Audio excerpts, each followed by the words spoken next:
Before starting, I would like to remind you that I will leave the link of the book in the description. I hope you enjoy. Old Longing's nomadic leap, chafing at customs chain, again from its brumal sleep wakens the Farian strain. UCK did not read the newspapers, or he would have known that trouble was brewing not alone for himself, but for every Tide water dog, strong of muscle and with warm, long hair from Puget Sound to San Diego. Because men, groping in the Arctic darkness, had found a yellow metal, and because steamship and transportation companies were booming the find, thousands of men were rushing into the Northland. These men wanted dogs, and the dogs they wanted were heavy dogs with strong muscles by which to toil and furry coats to protect them from the frost.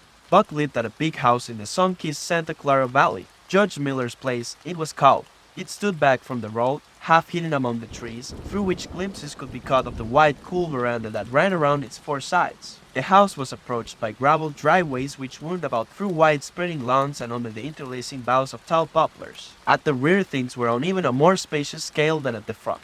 There were great stables, where a dozen grooms and boys held forth, rows of vine-clad servants' cottages, an endless and orderly array of outhouses, long grape arbors, green pastures, orchards, and berry patches. Then there was the pumping plant for the artesian well, and the big cement tank where Judge Miller's boys took their morning plunge and kept cool in the hot afternoon. And over this great Demesne Buck ruled.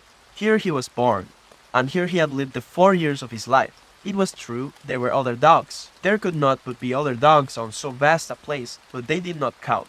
They came and went, resided in the populous kennels, or lived obscurely in the recesses of the house after the fashion of Toots, the Japanese pug, or Ausable, the Mexican hairless, strange creatures that rarely put nose out of doors or set foot to ground. On the other hand, there were the fox terriers, a score of them at least, who yelped fearful promises at Toots and Ausable looking out of the windows at them and protected by a legion of housemaids armed with brooms and mops. But Buck was neither house dog nor kennel dog. The whole realm was his. He plunged into the swimming tank or went hunting with the judge's sons. He escorted Molly and Alice, the judge's daughters, on long twilight or early morning rambles. On wintry nights he lay at the judge's feet before the roaring library fire. He carried the judge's grandsons on his back or rolled them in the grass and guarded their footsteps through wild adventures down to the fountain in the stable yard and even beyond where the paddocks were and the berry patches. Among the terriers he stalked imperiously, and Toots and Ausable he utterly ignored, for he was king over all creeping, crawling, flying things of Judge Miller's place, humans included. His father, Elmo, a huge Saint Bernard, had been the judge's inseparable companion, and Buck bid fair to follow in the way of his father. He was not so large, he weighed only 140 pounds, for his mother, Shep, had been a Scotch shepherd dog. Nevertheless, 140 pounds, to which was added the dignity that comes of good living and universal respect, enabled him to carry himself in right royal fashion. During the 4 years since his puppyhood he had lived the life of a sated aristocrat. He had a fine pride in himself, was even a trifle egotistical, as country gentlemen sometimes become because of their insular situation. But he had saved himself by into the primitive not becoming a mere pampered house dog. Hunting and kindred outdoor delights had kept down the fat and hardened his muscles, and to him, as to the cold tubbing races, the love of water had been a tonic and a health preserver. And this was the matter of Dog Buck was in the fall of 1897, when the Klondike strike dragged men from all the world into the frozen north. But Buck did not read the newspapers, and he did not know that Manuel, one of the gardener's helpers, was an undesirable acquaintance. Manuel had one besetting sin. He loved to play Chinese lottery. Also, in his gambling, he had one besetting weakness, faith in a system, and this made his damnation certain. For to play a system requires money, while the wages of a gardener's helper do not lap over the needs of a wife and numerous progeny. The judge was at a meeting of the Raisin Growers Association, and the boys were busy organizing an athletic club on the memorable night of Manuel's treachery. No one saw him and Buck go off through the orchard on what Buck imagined was merely a stroll. And with the exception of a solitary man, no one saw them arrive at the little flag station known as College Park. This man talked with Manuel, and money chinked between them. "You might wrap up the goods before you deliver 'em," the stranger said gruffly, and Manuel doubled a piece of stout rope around Buck's neck under the collar. "Twist it, and you'll choke 'em plenty," said Manuel, and the stranger grunted a ready affirmative. Buck had accepted the rope with quiet dignity. To be sure, it was an unwanted performance, but he had learned to trust in men he knew and to give them credit for a wisdom that outreached his own. But when the ends of the rope were placed in the stranger's hands, he growled menacingly. He had merely intimated his displeasure, in his pride believing that to intimate was to command. But to his surprise the rope tightened around his neck, shutting off his breath. In quick rage he sprang at the man, who met him halfway, grappled him close by the throat, and with a deft twist threw him over on his back.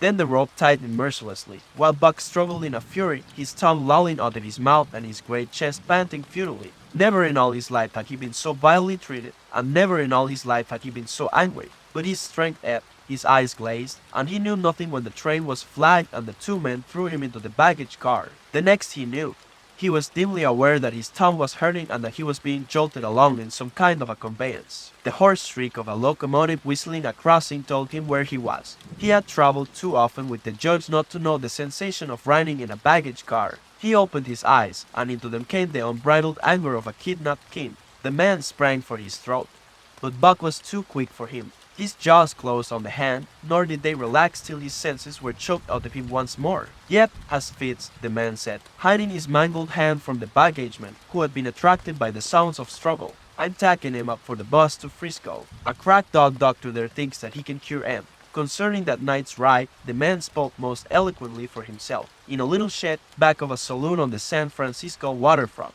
"All I get is 50 for it," he grumbled, "and I wouldn't do it over for 1,000, cold cash." His hand was wrapped in a bloody handkerchief, and the right trouser leg was ripped from knee to ankle. How much did the other mug get? The saloon keeper demanded. 100 was the reply. Wouldn't take a sou less. "So help me, that makes 150, the saloon keeper calculated, and he's worth it, or I'm a squarehead." The kidnapper undid the bloody wrappings and looked at his lacerated hand. "If I don't get the hydrofoamy, it'll be because you was born to hang," laughed the saloon keeper. "Here, lend me a hand before you pull your freight," he added. Dazed, suffering intolerable pain from throat and tongue, with the life half throttled out of him, Buck attempted to face his tormentors. But he was thrown down and choked repeatedly, till they succeeded in filing his heavy brass collar from off his neck. Then the rope was removed, and he was flung into a cage-like crate. There he lay for the remainder of the weary night, nursing his wrath and wounded pride. He could not understand what it all meant. What did they want with him? These strange men. Why were they keeping him pent up in this narrow crate? He did not know why, but he felt oppressed by the vague sense of impending calamity. Several times during the night he sprang to his feet when the shed door rattled open, expecting to see the judge, or the boys at least. But each time it was the bulging face of the saloon keeper that peered in at him by the sickly light of a tallow candle. And each time the joyful bark that trembled in Buck's throat was twisted into a savage growl. But the saloon keeper let him alone, and in the morning 4 men entered and picked up the crate.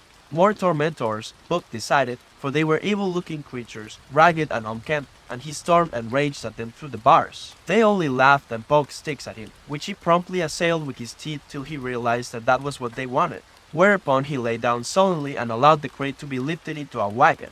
Then he, and the crate in which he was imprisoned, began a passage through many hands. Clerks in the express office took charge of him. He was carried about in another wagon. A truck carried him, with an assortment of boxes and parcels. Upon a ferry steamer, he was trucked off the steamer into a great railway depot, and finally he was deposited in an express car. For 2 days and nights this express car was dragged along at the tail of shrieking locomotives, and for 2 days and nights Buck neither ate nor drank. In his anger he had met the first advances of the express messengers with growls, and they had retaliated by teasing him. When he flung himself against the bars, quivering and frothing, they laughed at him and taunted him. They growled and barked like detestable dogs, mewed and flapped their arms and crowed. It was all very silly, he knew, but therefore the more outrage to his dignity, and his anger waxed and waxed. He did not mind the hunger so much, but the lack of water caused him severe suffering and fanned his wrath to fever pitch. For that matter, high-strung and finely sensitive, the ill treatment had flung him into a fever, which was fed by the inflammation of his parched and swollen throat and tongue. He was glad for one thing, the rope was off his neck. That had given them an unfair advantage, but now that it was off, he would show them. They would never get another rope around his neck. Upon that he was resolved. For 2 days and nights he neither ate nor drank, and during those 2 days and nights of torment, he accumulated a fund of wrath that boded ill for whoever first fell foul of him. His eyes turned bloodshot, and he was metamorphosed into a raging fiend. So changed was he that the judge himself would not have recognized him, and the express messengers breathed with relief when they bundled him off the train at Seattle. 4 men gingerly carried the crate from the wagon into a small, high-walled backyard. A stout man, with a red sweater that sagged generously at the neck, came out and signed the book for the driver. That was the man, Buck Devine, the next tormentor, and he hurled himself savagely against the bars. The man smiled grimly and brought a hatchet and a club. "You ain't going to take him out now?" the driver asked. Sure, the man replied, driving the hatchet into the crate for a pry. There was an instantaneous scattering of the 4 men who had carried it in, and from safe perches on top the wall they prepared to watch the performance. Buck rushed at the splintering wood, sinking his teeth into it, surging and wrestling with it. Wherever the hatchet fell on the outside, he was there on the inside, snarling and growling, as furiously anxious to get out as the man in the red sweater was calmly intent on getting him out. "Now, you red-eyed devil," he said, when he had made an opening sufficient for the passage of Buck's body. At the same time he dropped the hatchet and shifted the club to his right hand. And Buck was truly a red-eyed devil, as he drew himself together for the spring, hair bristling, mouth foaming, a mad glitter in his bloodshot eyes. Straight at the man he launched his 140 pounds of fury, surcharged with the pent passion of 2 days and nights. In mid-air, just as his jaws were about to close on the man, he received a shock into the primitive that checked his body and brought his teeth together with an agonizing clip. He whirled over, fetching the ground on his back and side. He had never been struck by a club in his life and did not understand. With a snarl that was part bark and more scream, he was again on his feet and launched into the air. And again the shock came and he was brought crushingly to the ground. This time he was aware that it was the club, but his madness knew no caution. A dozen times he charged, and as often the club broke the charge and smashed him down. After a particularly fierce blow, he crawled to his feet, too dazed to rush. He staggered limply about, the blood flowing from nose and mouth and ears, his beautiful coat sprayed and flecked with bloody slaver. Then the man advanced and deliberately dealt him a frightful blow on the nose. All the pain he had endured was as nothing compared with the exquisite agony of this. With a roar that was almost lion-like in its ferocity, he again hurled himself at the man. But the man, shifting the club from right to left, coolly caught him by the underjaw, at the same time wrenching downward and backward. Buck described a complete circle in the air, and half of another, then crashed to the ground on his head and chest. For the last time he rushed. The man struck the shrewd blow he had purposely withheld for so long, and Buck crumpled up and went down, not utterly senseless. "He's no slouch at dog breaking, that's what I say," one of the men on the wall cried enthusiastically. "Druther break cayuses any day, and twice on Sundays," was the reply of the driver as he climbed on the wagon and started the horses. Buck's senses came back to him, but not his strength. He lay where he had fallen, and from there he watched the man in the red sweater. Answers to the name of Buck, the man soliloquized, quoting from the saloon keeper's letter which had announced the consignment of the crate and contents. "Well, Buck, my boy," he went on in a genial voice, "we've had a little ruction, and the best thing we can do is to let it go at that. You've learned your place, and I know mine. Be a good dog, and all'll go well and the goose hang high. Be a bad dog, and I'll whale the stuffing out of you. Understand?" As he spoke, he fearlessly patted the head he had so mercilessly pounded, and though Buck's hair involuntarily bristled at touch of the hand, he endured it without protest. When the man brought him water, he drank eagerly, and later bolted a generous meal of raw meat, chunk by chunk, from the man's hand. He was beaten, but he was not broken. He saw, once for all, that he stood no chance against a man with a club. He had learned the lesson, and in all his afterlife he never forgot it. That club was a revelation. It was his introduction to the reign of primitive law, and he met the introduction halfway. The facts of life took on a fiercer aspect, and while he faced that aspect uncowed, he faced it with all the latent cunning of his nature aroused. As the days went by, other dogs came, in crates and at the ends of ropes, some docilely, and some raging and roaring as he had come, and, one and all, he watched them pass under the dominion of the man in the red sweater. Again and again, as he looked at each brutal performance, the lesson was driven home to Buck. A man with a club was a lawgiver, a master to be obeyed, though not necessarily conciliated. Of this last Buck was never guilty, though he did see beaten dogs that fawned upon the man, and wagged their tails, and licked his hand.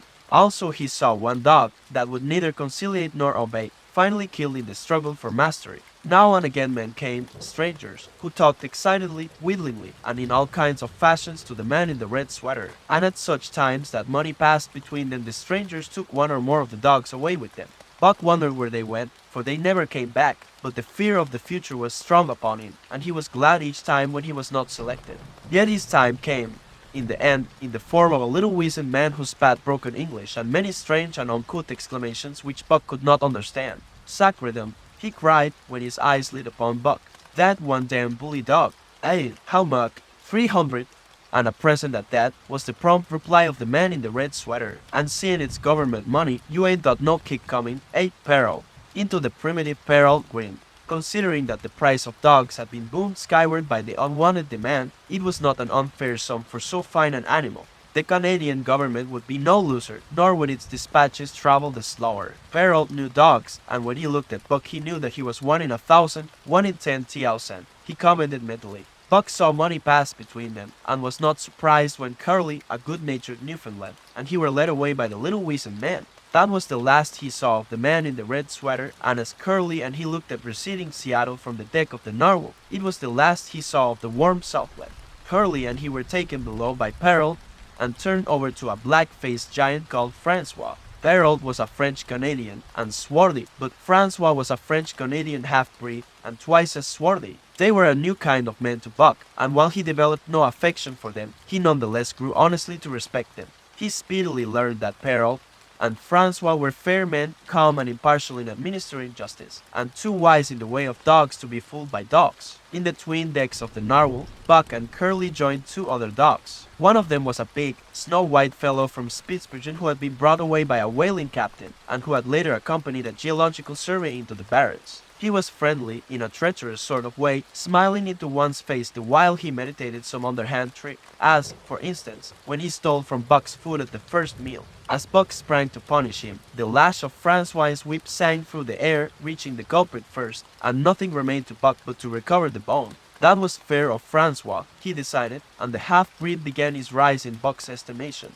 The other dog made no advances, nor received any. Also, he did not attempt to steal from the newcomers. He was a gloomy, morose fellow, and he showed Curly plainly that all he desired was to be left alone, and further, that there would be trouble if he were not left alone. Dave he was called, and he ate and slept, or yawned between times, and took interest in nothing, not even when the Narwhal crossed Queen Charlotte Sound and rolled and pitched and bucked like a thing possessed. When Buck and Curly grew excited, half wild with fear, he raised his head as though annoyed, favored them with an incurious glance, yawned, and went to sleep again. Day and night the ship dropped to the tireless pulse of the propeller, and though one day was very like another, it was apparent to Buck that the weather was steadily growing colder. At last, one morning, the propeller was quiet, and the Narwhal was pervaded with an atmosphere of excitement. He felt it, as did the other dogs, and knew that a change was at hand. Francois leashed them and brought them on deck. At the first step upon the cold surface, Buck's feet sank into a white mushy something very like mud. He sprang back with a snort.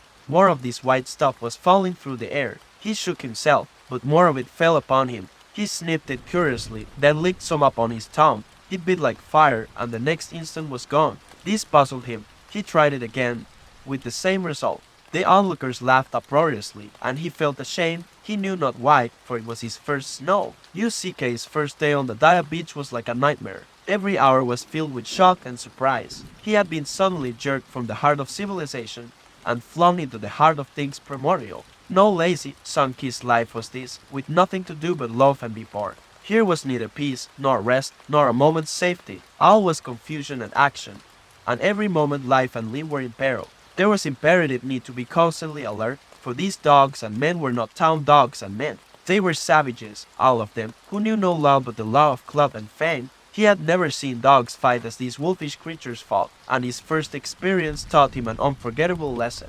It is true, it was a vicarious experience, else he would not have lived to profit by it. Curly was the victim. They were camped near the log store, where she, in her friendly way, made advances to a husky dog the size of a full-grown wolf, though not half so large as she. There was no warning, only a leap in like a flash, a metallic clip of teeth, a leap out equally swift, and Curly's face was ripped open from eye to jaw. It was the wolf manner of fighting, to strike and leap away, but there was more to it than this. 30 or 40 huskies ran to the spot and surrounded the combatants in an intent and silent circle. Buck did not comprehend that silent intentness, nor the eager way with which they were licking their chops. Curly rushed her antagonist, who struck again and leaped aside. He met her next rush with his chest, in a peculiar fashion that tumbled her off her feet. She never regained them. This was what the onlooking huskies had waited for. They closed in upon her, snarling and yelping, and she was buried, screaming with agony, beneath the bristling mass of bodies. So sudden was it, and so unexpected, that Buck was taken aback.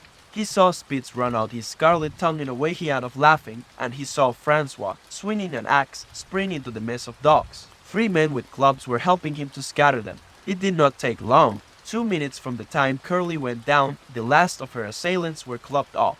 But she lay there limp and lifeless in the bloody, trampled snow, almost literally torn to pieces, the swart half-breed standing over her and cursing horribly. The scene often came back to Buck to trouble him in his sleep. So that was the way. No fair play. Once down, that was the end of you. Well, he would see to it that he never went down. Spitz ran out his tongue and laughed again, and from that moment Buck hated him with a bitter and deathless hatred. Before he had recovered from the shock caused by the tragic passing of Curly, he received another shock. Francois fastened upon him an arrangement of straps and buckles. It was a harness, such as he had seen the grooms put on the horses at home, and as he had seen horses work, so he was set to work, hauling Francois on a sled to the forest that fringed the valley, and returning with a load of firewood.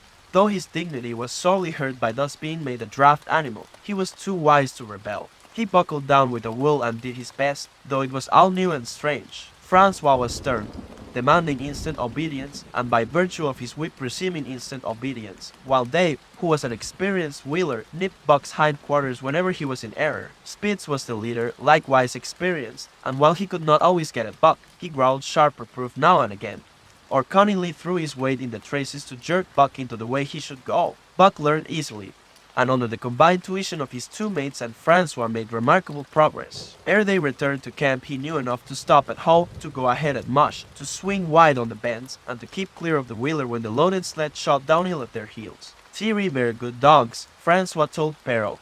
That Buck, him pull like hell. I teach him quick as anything. By afternoon, Perrault, who was in a hurry to be on the trail with his dispatches, returned with two more dogs. Billy and Joe, he called them, two brothers, and true huskies both. Sons of the one mother though they were as different as day and night. Billy's one fault was his excessive good nature, while Joe was the very opposite, sour and introspective, with a perpetual snarl and a malignant eye. Buck received them in comradely fashion. Dave ignored them, while Spitz proceeded to thrash first one and then the other. Billy wagged his tail appeasingly, turned to run when he saw that appeasement was of no avail, and cried when Spitz's sharp teeth scored his flank.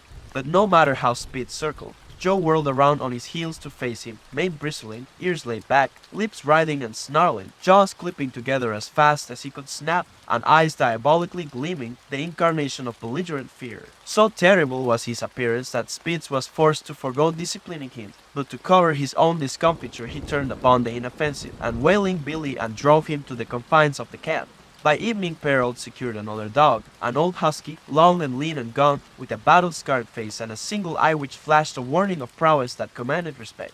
He was called Saul Legs, which means the angry one. Like Dave, he asked nothing, gave nothing, expected nothing, and when he marched slowly and deliberately into their midst, even Spitz left him alone. He had one peculiarity which Buck was unlucky enough to discover. He did not like to be approached on his blind side. Of this offense Buck was unwittingly guilty, and the first knowledge he had of his indiscretion was when Solex whirled upon him and slashed his shoulder to the bone for 3 inches up and down. Forever after Buck avoided his blind side, and to the last of their comradeship had no more trouble. His only apparent ambition, like Dave's, was to be left alone, though, as Buck was afterward to learn, each of them possessed one other and even more vital ambition. That night Buck faced the great problem of sleeping. The tent, illumined by a candle, glowed warmly in the midst of the white plain, and when he, as a matter of course, entered it, both Perrault and Francois bombarded him with curses and cooking utensils, till he recovered from his consternation and fled ignominiously into the outer cold.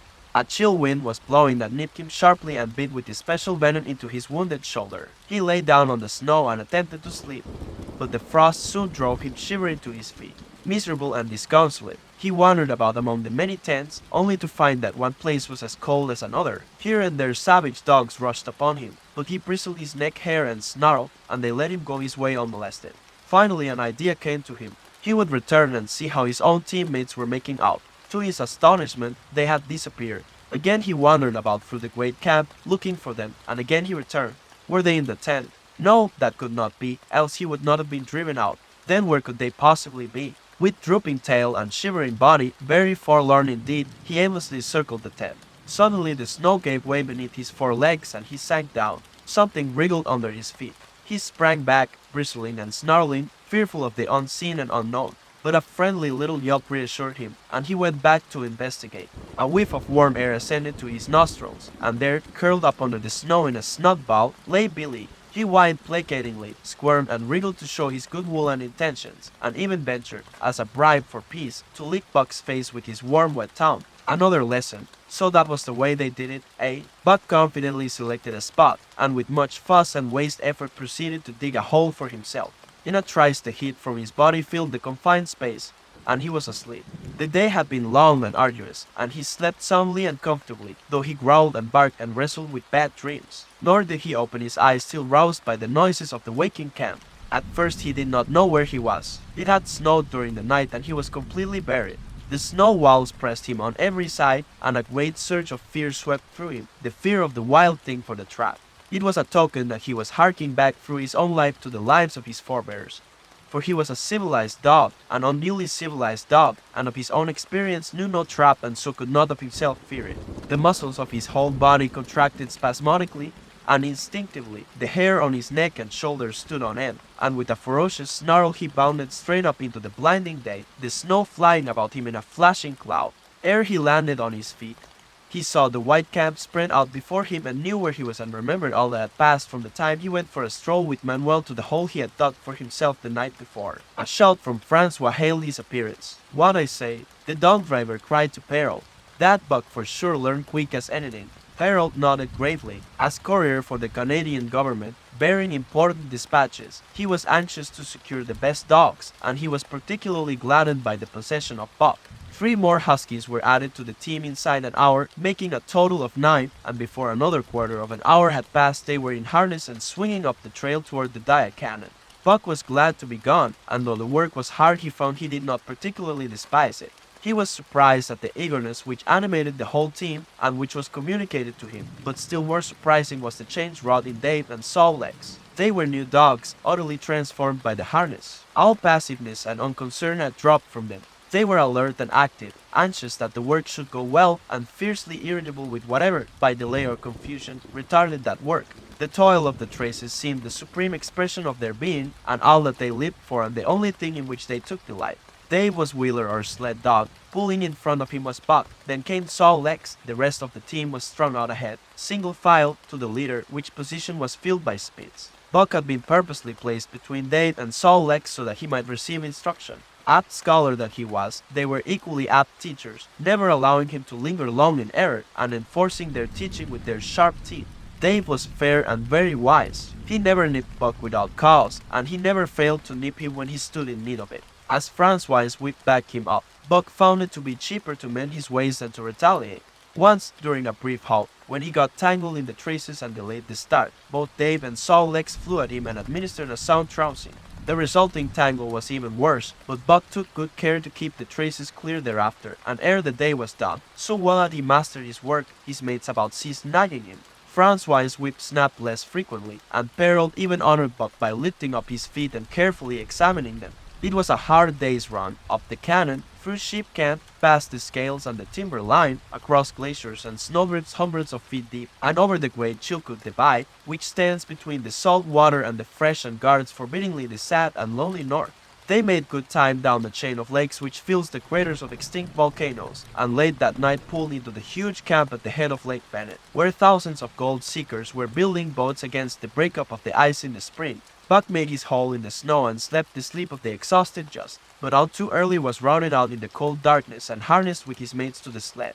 That day they made 40 miles, the trail being packed, but the next day, and for many days to follow, they broke their own trail, worked harder, and made poorer time. As a rule, Perrault traveled ahead of the team, packing the snow with webbed shoes to make it easier for them. Francois, guiding the sled at the G-pole, sometimes exchanged places with him, but not often. Perrault was in a hurry, and he prided himself on his knowledge of ice, which knowledge was indispensable, for the fall ice was very thin, and where there was swift water there was no ice at all. Day after day, for days unending, Buck toiled in the traces. Always they broke camp in the dark, and the first gray of dawn found them hitting the trail with fresh miles reeled off behind them. And always they pitched camp after dark, eating their bit of fish, and crawling to sleep into the snow. Buck was ravenous. The pound and a half of sun-dried salmon, which was his ration for each day, seemed to go nowhere. He never had enough, and suffered from perpetual hunger pangs. Yet the other dogs, because they weighed less and were born to the life, received a pound only of the fish and managed to keep in good condition. He swiftly lost the fastidiousness which had characterized his own life.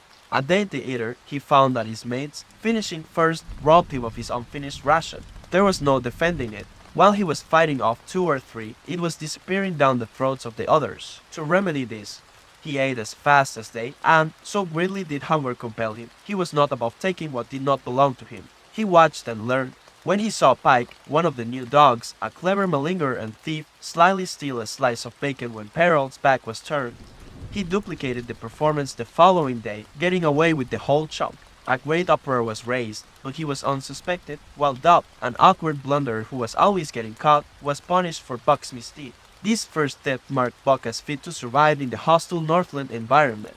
It marked his adaptability, his capacity to adjust himself to changing conditions, the lack of which would have meant swift and terrible death. It marked, further, the decay or going to pieces of his moral nature, a vain thing and a handicap in the ruthless struggle for existence. It was all well enough in the Southland, under the law of love and fellowship, to respect private property and personal feelings, but in the Northland, under the law of club and fang, whoso took such things into account was a fool, and in so far as he observed them he would fail to prosper. Not that Buck reasoned it out. He was fit, that was all, and unconsciously he accommodated himself to the new mode of life. All his days, no matter what the odds, he had never run from a fight. But the club of the man in the red sweater had beaten into him a more fundamental and primitive code. Civilized, he could have died for a moral consideration, say the defense of Judge Miller's riding whip. But the completeness of his decivilization was now evidenced by his ability to flee from the defense of a moral consideration, and so save his hide. He did not steal for joy of it, but because of the clamor of his stomach. He did not rob openly, but stole secretly and cunningly out of respect for club and fang. In short, the things he did were done because it was easier to do them than not to do them. His development was rapid. His muscles became hard as iron, and he grew callous to all ordinary pain. He achieved an internal as well as external economy. He could eat anything, no matter how loathsome or indigestible, and, once eaten, the juices of his stomach extracted the last least particle of nutriment, and his blood carried it to the farthest reaches of his body, building it into the toughest and stoutest of tissues. Sight and scent became remarkably keen, while his hearing developed such acuteness that in his sleep he heard the faintest sound and knew whether it heralded peace or peril. He learned to bite the ice out with his teeth when it collected between his toes, and when he was thirsty and there was a thick scum of ice over the water hole, he would break it by rearing and striking it with stiff forelegs. His most conspicuous trait was an ability to scent the wind and forecast it a night in advance. No matter how breathless the air when he dug his nest by tree or bank, the wind that later blew inevitably found him to leeward, sheltered and snubbed. And not only did he learn by experience, but instincts long dead became alive again. The domesticated generations fell from him. In vague ways he remembered back to the youth of the breed, to the time the wild dogs ranged in packs through the primeval forest and killed their meat as they ran it down. It was no task for him to learn to fight with cut and slash and the quick wolf snap. In this manner had fought forgotten ancestors. They quickened the old life within him, and the old tricks which they had stamped into the heredity of the breed were his tricks. They came to him without effort or discovery, as though they had been his always. And when, on the still cold nights, he pointed his nose at a star and howled loud and wolf-like, it was his ancestors, dead and dust, pointing nose at star and howling down through the centuries and through him. And his cadences were their cadences, the cadences which voiced their woe and what to them was the meaning of the stillness, and the cold and dark. Thus, as token of what a puppet thing life is, the ancient song surged through him and he came into his own again. And he came because men had found a yellow metal in the north, and because Manuel was a gardener's helper whose wages did not lap over the needs of his wife and divers small copies of himself. He dominant primordial beast was strong in Buck, and under the fierce conditions of trail life it grew and grew. Yet it was a secret growth. His newborn cunning gave him poise and control. He was too busy adjusting himself to the new life to feel at ease, and not only did he not pick fights, but he avoided them wherever possible. A certain deliberateness characterized his attitude. He was not prone to rashness and precipitate action, and in the bitter hatred between him and Spitz he betrayed no impatience, shunned all offensive acts. On the other hand, possibly because he divined in Buck a dangerous rival, Spitz never lost an opportunity of showing his teeth. He even went out of his way to bully Buck, striving constantly to start the fight which could end only in the death of one or the other. Early in the trip this might have taken place had it not been for an unwanted accident. At the end of this day they made a bleak and miserable camp on the shore of Lake LaBarge. Driving snow, a wind that cut like a white-hot knife, and darkness had forced them to grope for a camping place. They could hardly have fared worse. At their backs rose a perpendicular wall of rock, and Perrault and Francois were compelled to make their fire and spread their sleeping robes on the ice of the lake itself. The tent they had discarded at Daya in order to travel light. A few sticks of driftwood furnished them with a fire that thawed down through the ice, and left them to eat supper in the dark. Close in under the sheltering rock Buck made his nest. So snug and warm was it that he was loath to leave it when Francois distributed the fish which he had first thawed over the fire. But when Buck finished his ration and returned, he found his nest occupied. A warning snarl told him that the trespasser was Spitz. Till now Buck had avoided trouble with his enemy, but this was too much. The beast in him roared. He sprang upon Spitz with a fury which surprised them both, and Spitz particularly, for his whole experience with Buck had gone to teach him that his rival was an unusually timid dog, who managed to hold his own only because of his great weight and size. Francois was surprised, too, when they shot out in a tangle from the disrupted nest and he divined the cause of the trouble. He cried to Buck. Give it to him, by gar! Give it to him, the dirty thief! Spitz was equally willing. He was crying with sheer rage and eagerness as he circled back and forth for a chance to spring in. Buck was no less eager and no less cautious, as he likewise circled back and forth for the advantage. But it was then that the unexpected happened, the thing which projected their struggle for supremacy far into the future, past many a weary mile of trail and toil. An oath from peril, the resounding impact of a club upon a bony frame, and a shrill yelp of pain heralded the breaking forth of pandemonium. The camp was suddenly discovered to be alive with skulking furry forms, starving huskies, 4 or 5 score of them, who had scented the camp from some Indian village. They had crept in while Buck and Spitz were fighting, and when the 2 men sprang among them with stout clubs they showed their teeth and fought back. They were crazed by the smell of the food. Harold found one with head buried in the grub box. His club landed heavily on the gun ribs, and the grub box was capsized on the ground. On the instant a score of the famished brutes were scrambling for the bread and bacon. The clubs fell upon them unheeded. They yelped and howled under the rain of blows, but struggled none the less madly till the last crumb had been devoured. In the meantime the astonished team dogs had burst out of their nests, only to be set upon by the fierce invaders. Never had Buck seen such dogs. It seemed as though their bones would burst through their skins. They were mere skeletons, draped loosely in draggled hides, with blazing eyes and slavered fangs. But the hunger madness made them terrifying, irresistible. There was no opposing them. The team dogs were swept back against the cliff at the first onset. Buck was beset by 3 huskies, and in a trice his head and shoulders were ripped and slashed. The din was frightful. Billy was crying as usual. Dave and Saul Lex, dripping blood from a score of wounds, were fighting bravely side by side. Joe was snapping like a demon. Once his teeth closed on the foreleg of a husky, and he crunched down through the bone. Pike, the malingerer, leaped upon the crippled animal, breaking its neck with a quick flash of teeth and a jerk. Buck got a frothing adversary by the throat and was sprayed with blood when his teeth sank through the jugular. The warm taste of it in his mouth goaded him to greater fierceness. He flung himself upon another and at the same time felt teeth sink into his own throat. It was Spitz treacherously attacking from the side.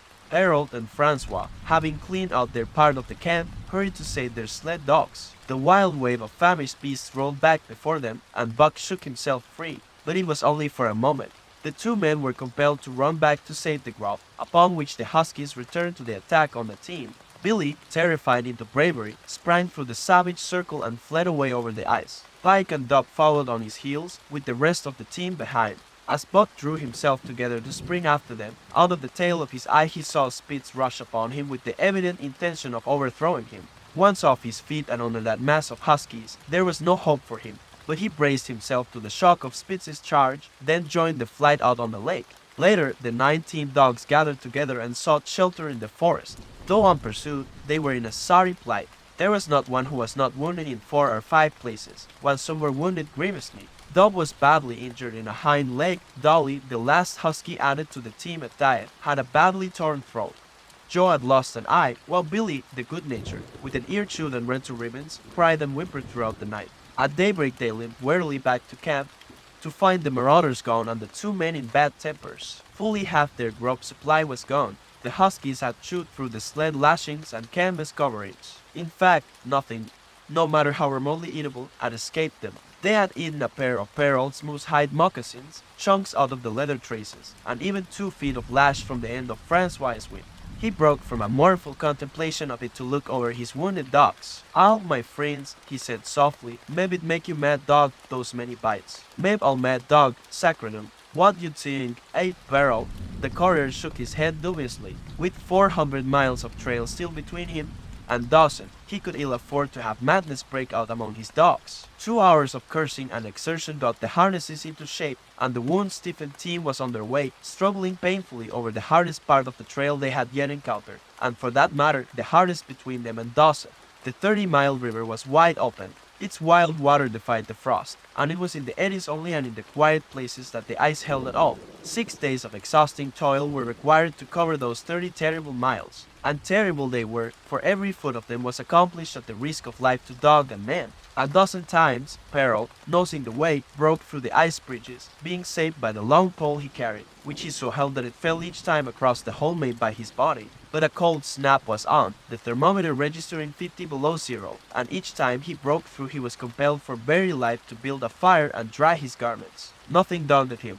It was because nothing daunted him that he had been chosen for government courier. He took all manner of risks, resolutely thrusting his little wizened face into the frost and struggling on from dim dawn to dark. He skirted the frowning shores on rim ice that bent and crackled underfoot and upon which they dared not halt. Once the sled broke through, with Dave and Buck, and they were half frozen and all but drowned by the time they were dragged out. The usual fire was necessary to save them. They were coated solidly with ice, and the 2 men kept them on the run around the fire, sweating and thawing, so close that they were singed by the flames. At another time Spitz went through, dragging the whole team after him up to Buck, who strained backward with all his strength, his 4 paws on the slippery edge and the ice quivering and snapping all around. But behind him was Dave, likewise straining backward, and behind the sled was Francois, pulling till his tendons cracked. Again, the rim ice broke away before and behind, and there was no escape except up the cliff.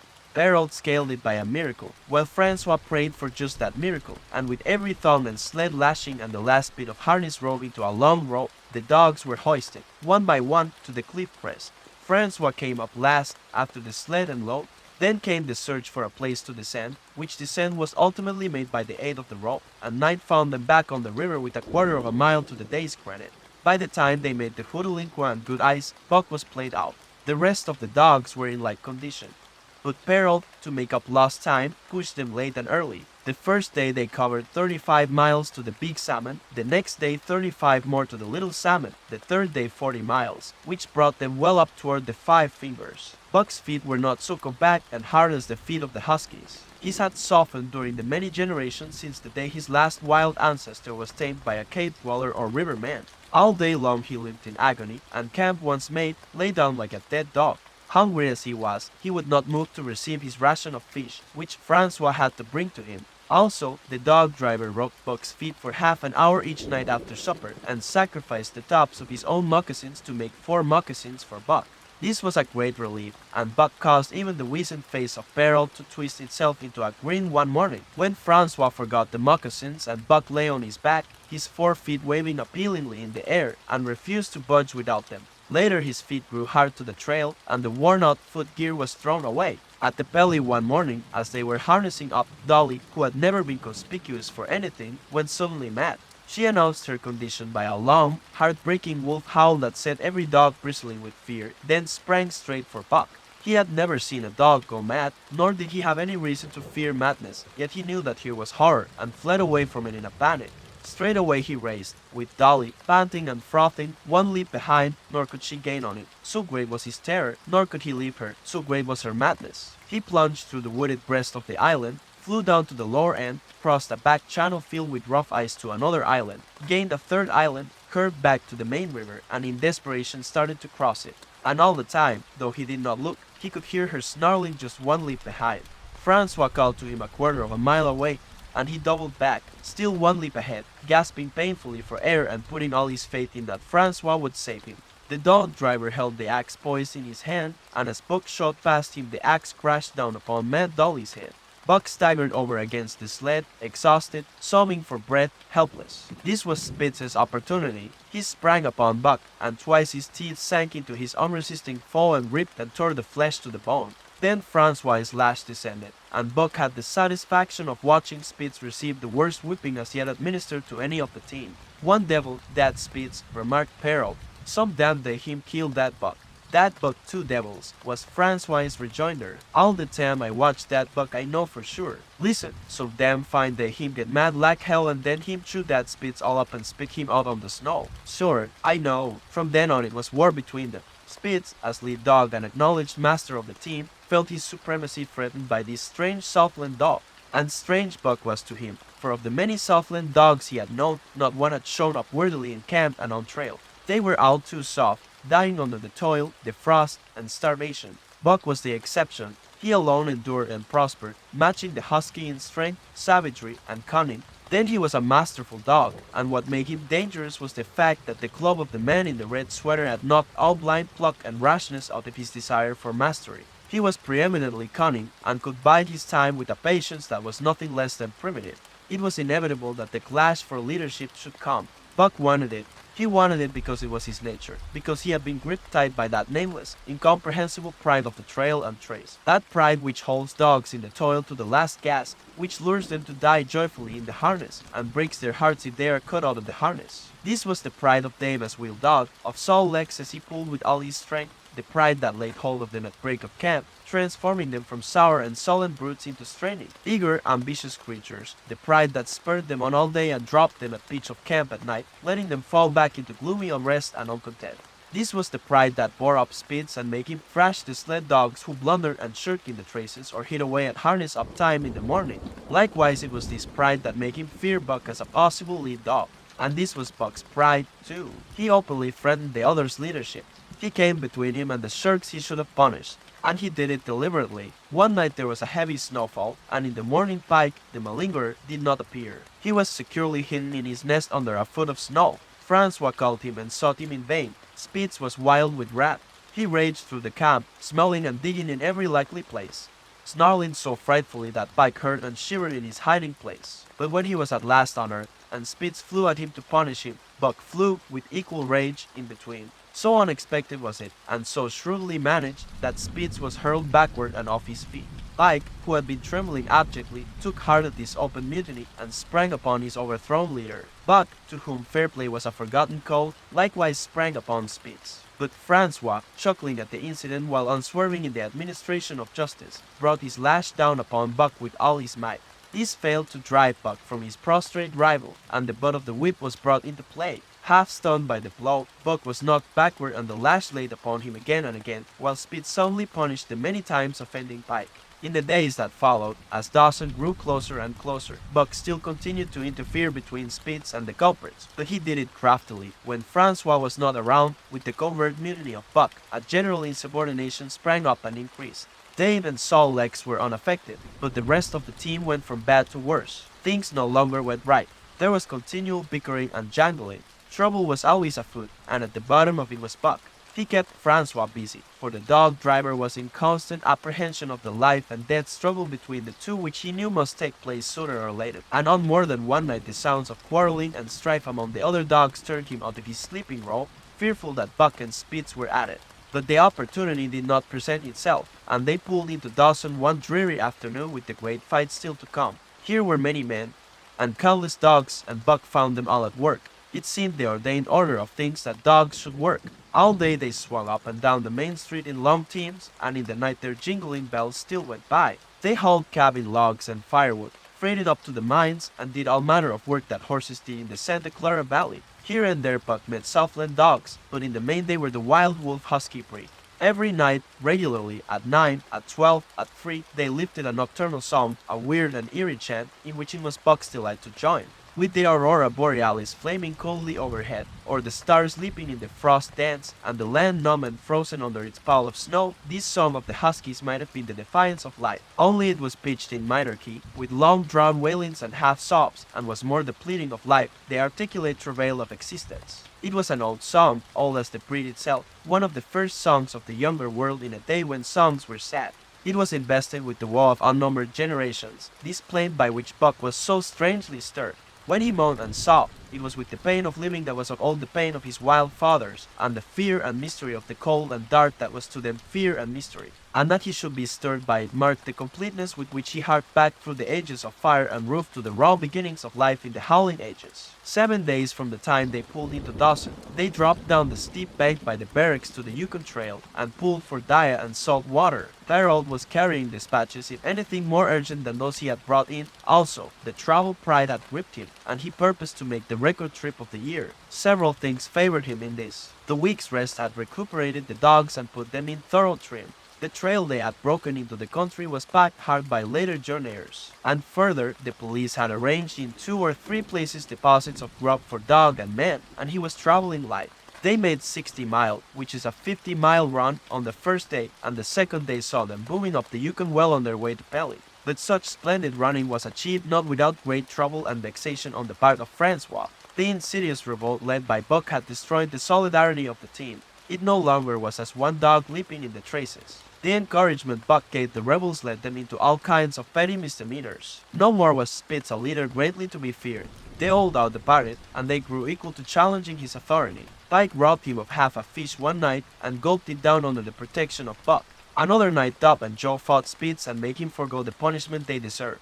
And even Billy, the good-natured, was less good-natured and whined not half so placatedly as in former days. Buck never came near Spitz without snarling and bristling menacingly. In fact, his conduct approached that of a bully, and he was given to swaggering up and down before Spitz's very nose. The breaking down of discipline likewise affected the dogs in their relations with one another. They quarreled and bickered more than ever among themselves, till at times the camp was a howling bedlam. Dave and Saul legs alone were unaltered, though they were made irritable by the unending squabbling.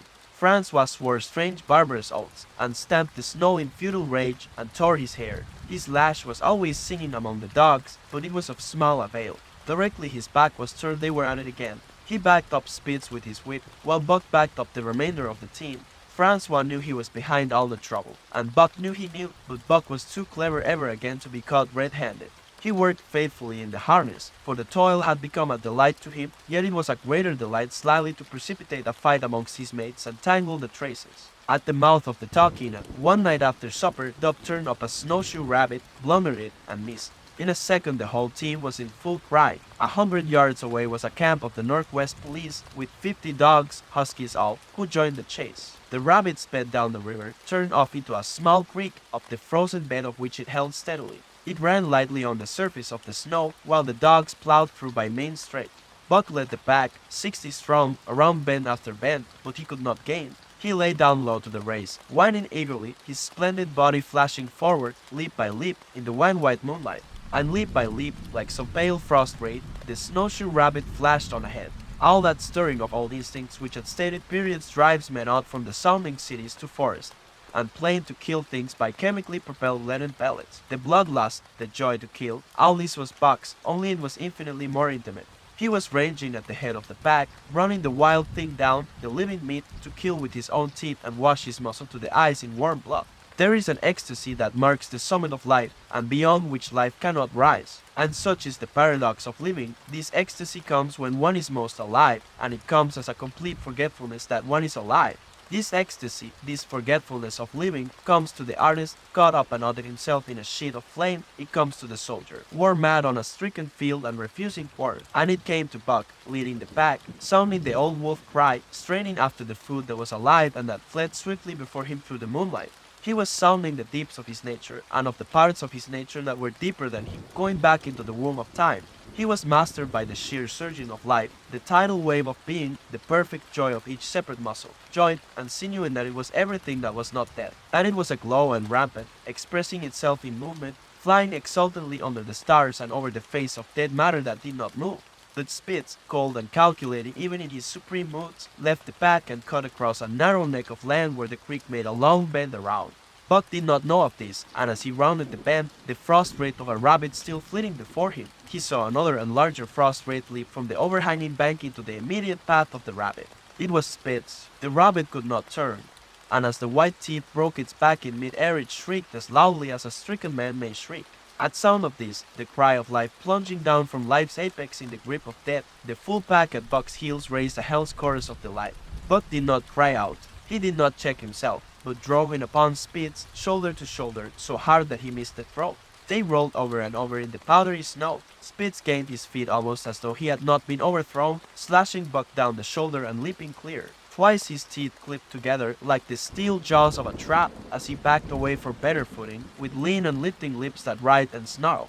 In a flash Buck knew it. The time had come. It was to the death. As they circled about, snarling, ears laid back, keenly watchful for the advantage, the scene came to Buck with a sense of familiarity. He seemed to remember it all, the white woods, and earth, and moonlight, and the thrill of battle. Over the whiteness and silence brooded a ghostly calm. There was not the faintest whisper of air, nothing moved, not a leaf quivered, the visible breaths of the dogs rising slowly and lingering in the frosty air. They had made short work of the snowshoe rabbit, these dogs that were ill-tamed wolves, and they were now drawn up in an expectant circle. They, too, were silent, their eyes only gleaming and their breaths drifting slowly upward. To Buck it was nothing new or strange, this scene of old time. It was as though it had always been the wanted way of things. Spitz was a practiced fighter. From Spitzbergen through the Arctic, and across Canada and the Barrens, he had held his own with all manner of dogs and achieved to mastery over them. Bitter rage was his, but never blind rage, impassioned to rend and destroy.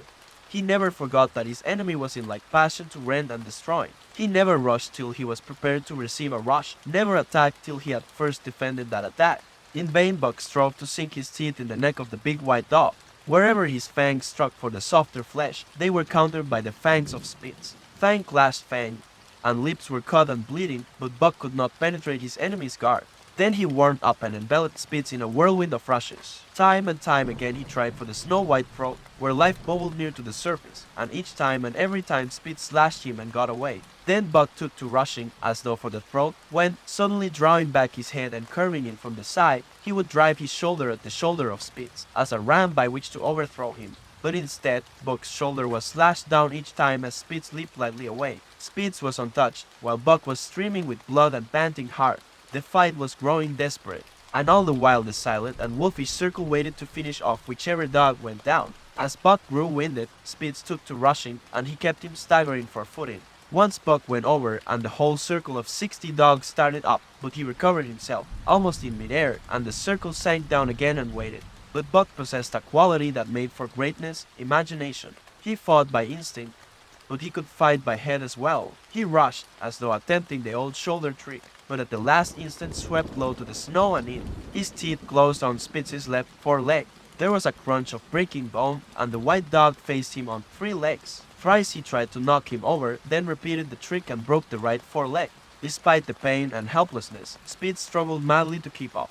He saw the silent circle, with gleaming eyes, lolling tongues, and silvery breaths drifting upward, closing in upon him as he had seen similar circles close in upon beaten antagonists in the past. Only this time he was the one who was beaten. There was no hope for him. Buck was inexorable. Mercy was a thing reserved for gentler climbs. He maneuvered for the final rush. The circle had tightened till he could feel the breaths of the huskies on his flanks. He could see them, beyond Spitz and to either side, half crouching for the spring, their eyes fixed upon him. A pause seemed to fall. Every animal was motionless as though turned to stone. Only Spitz quivered and bristled as he staggered back and forth, snarling with horrible menace, as though to frighten off impending death. Then Buck sprang in and out. But while he was in, shoulder had at last squarely met shoulder. The dark circle became a dot on the moon-flooded snow as Spitz disappeared from view. Buck stood and looked on, the successful champion, the dominant primordial beast who had made his kill and found it good what I say. I speak true when I say that Buck 2 devils. This was Francois' speech next morning when he discovered Spitz missing and Buck covered with wounds. He drew him to the fire and by its light pointed them out. That Spitz fight like hell, said Perrault as he surveyed the gaping rips and cuts. And that Buck fight like 2 hells, was Francois' answer. And now we make good time. No more Spitz, no more trouble, sure. While Perrault packed the camp outfit and loaded the sled, the dog driver proceeded to harness the dogs. Buck trotted up to the place Spitz would have occupied as leader, but Francois, not noticing him, brought Sol Lex to the coveted position. In his judgment, Sol Lex was the best lead dog left. Buck sprang upon Sol Lex in a fury, driving him back and standing in his place. Hey, Francois cried, slapping his thighs gleefully. Look at that Buck. Him kill that Spitz. Him think to take the job. Go away, Chook. He cried, but Buck refused to budge. He took Buck by the scruff of the neck, and though the dog growled threateningly, dragged him to one side and replaced Sol Lex. The old dog did not like it, and showed plainly that he was afraid of Buck. Francois was obdurate, but when he turned his back, Buck again displaced Sol Lex, who was not at all unwilling to go. Francois was angry. Now, by gar, I fix you, he cried, coming back with a heavy club in his hand. Buck remembered the man in the red sweater and retreated slowly, nor did he attempt to charge him when Sol Lex was once more brought forward. but he circled just beyond the range of the club, snarling with bitterness and rage, and while he circled he watched the club so as to dodge it if thrown by Francois, for he was become wise in the way of clubs. The driver went about his work, and he called to Buck when he was ready to put him in his old place in front of Dave. Buck retreated 2 or 3 steps. Francois followed him up, whereupon he again retreated. After some time of this, Francois threw down the club, thinking that Buck feared a thrashing, but Buck was in open revolt. He wanted not to escape a clubbing, but to have the leadership. It was his by right. He had earned it, and he would not be content with less. Farrell took a hand. Between them they ran him about for the better part of an hour. They threw clubs at him. He dodged. They cursed him, and his fathers and mothers before him, and all his seed to come after him down to the remotest generation, and every hair on his body and drop of blood in his veins, and he answered curse with snarl and kept out of their reach. He did not try to run away, but retreated around and around the camp, advertising plainly that when his desire was met, he would come in and be good. Francois sat down and scratched his head. Harold looked at his watch and swore. Time was flying, and they should have been on the trail an hour gone. Francois scratched his head again. He shook it and grinned sheepishly at the courier, who shrugged his shoulders in sign that they were beaten. Then Francois went up to where Saul Lex stood and called to Buck. Buck laughed, as dogs laugh, yet kept his distance. Francois unfastened Saul Lex's traces and put him back in his old place. The team stood harnessed to the sled in an unbroken line, ready for the trail. There was no place for Buck save at the front. Once more Francois called, and once more Buck laughed and kept away. Zero down the club, Harold commanded. Francois complied, whereupon Buck trotted in, laughing triumphantly, and swung around into position at the head of the team. His traces were fastened, the sled broken out, and with both men running they dashed out onto the river trail. Highly as the dog driver had forevalued Buck, with his 2 devils, he found, while the day was yet young, that he had undervalued. At a bound Buck took up the duties of leadership, and where judgment was required, and quick thinking and quick acting, he showed himself the superior even of Spitz, of whom Francois had never seen an equal. But it was in giving the law and making his mates live up to it that Buck excelled. Dave and Saul Lex did not mind the change in leadership. It was none of their business. Their business was to toil, and toil mightily in the traces. So long as that were not interfered with, they did not care what happened. Billy, the good-natured, could live for all they cared, so long as he kept order. The rest of the team, however, had grown unruly during the last days of Spitz, and their surprise was great now that Buck proceeded to lick them into shape. Ike, who pulled at Buck's heels, and who never put an ounce more of his weight against the pressed band than he was compelled to do, was swiftly and repeatedly shaken for loafing, and ere the first day was done he was pulling more than ever before in his life. The first night in camp, Joe, the sour one, was punished roundly, a thing that Spitz had never succeeded in doing.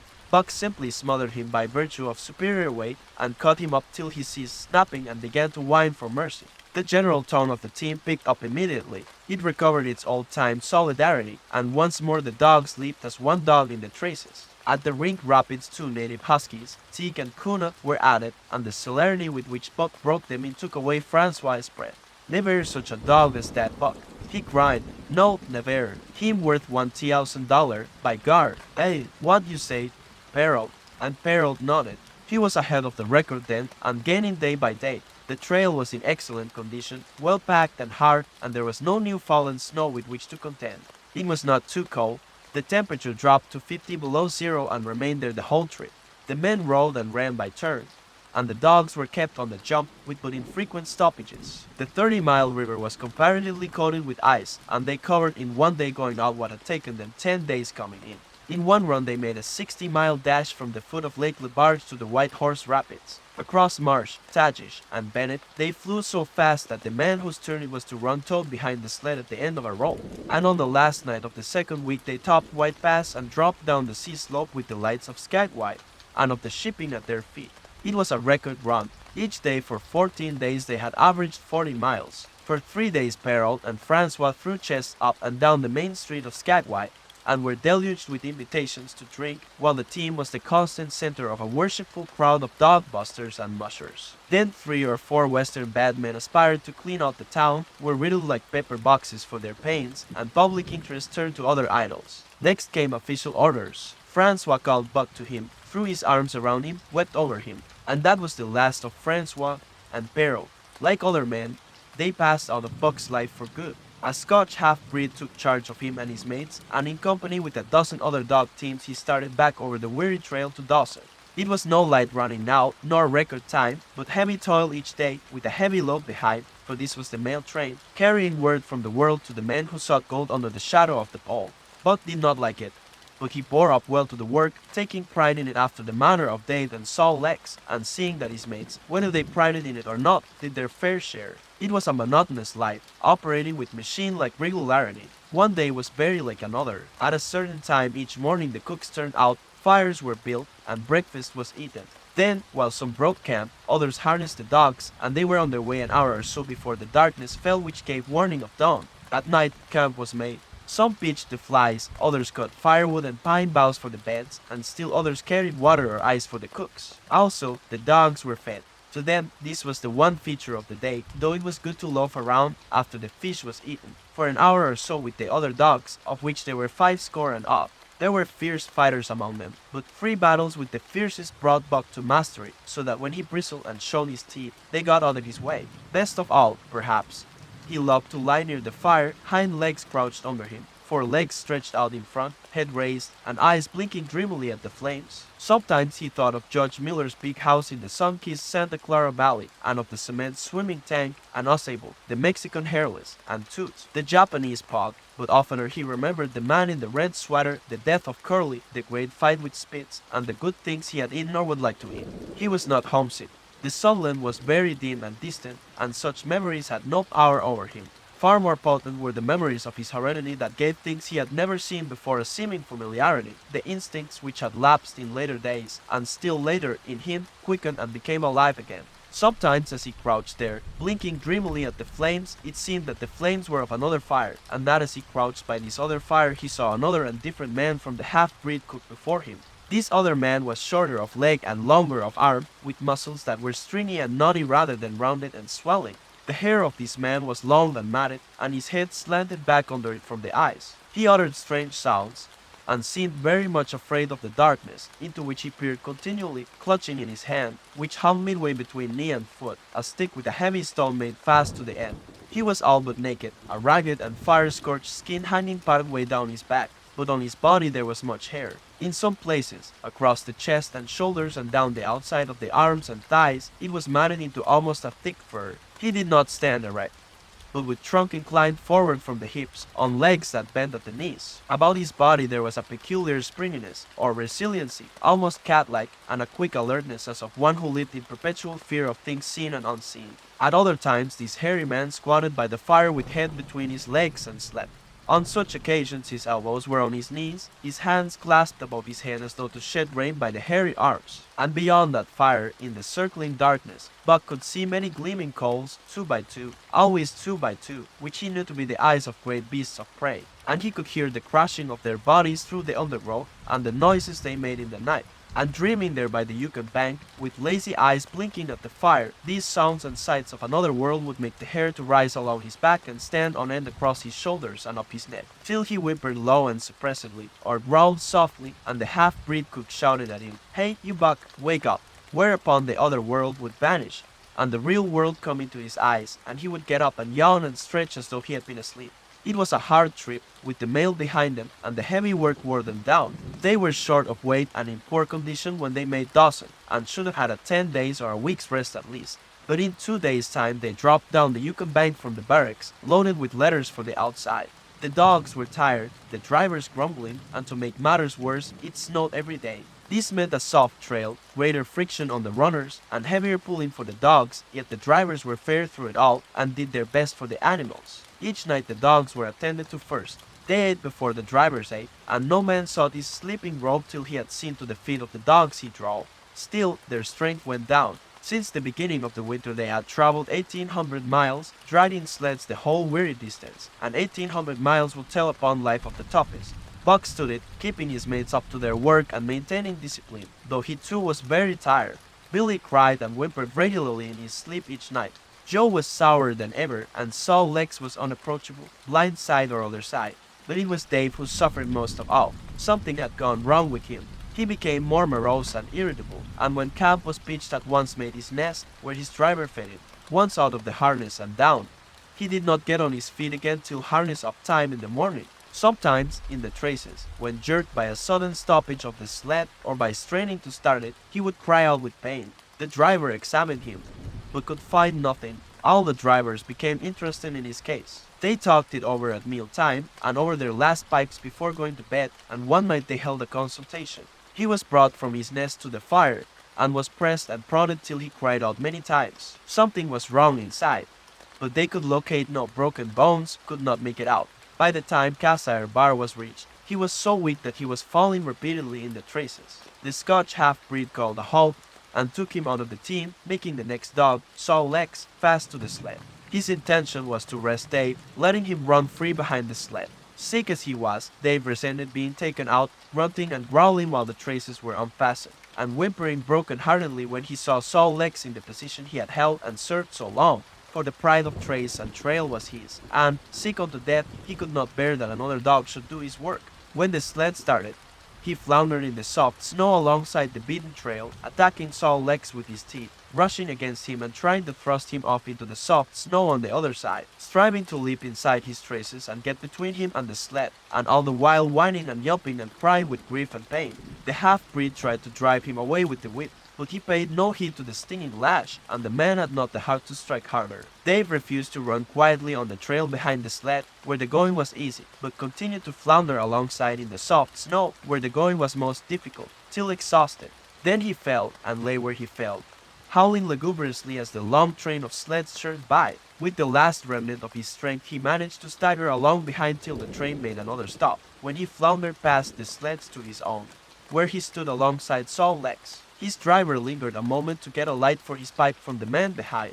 Then he returned and started his dogs. They swung out on the trail with remarkable lack of exertion, turned their heads uneasily, and stopped in surprise. The driver was surprised, too. The sled had not moved.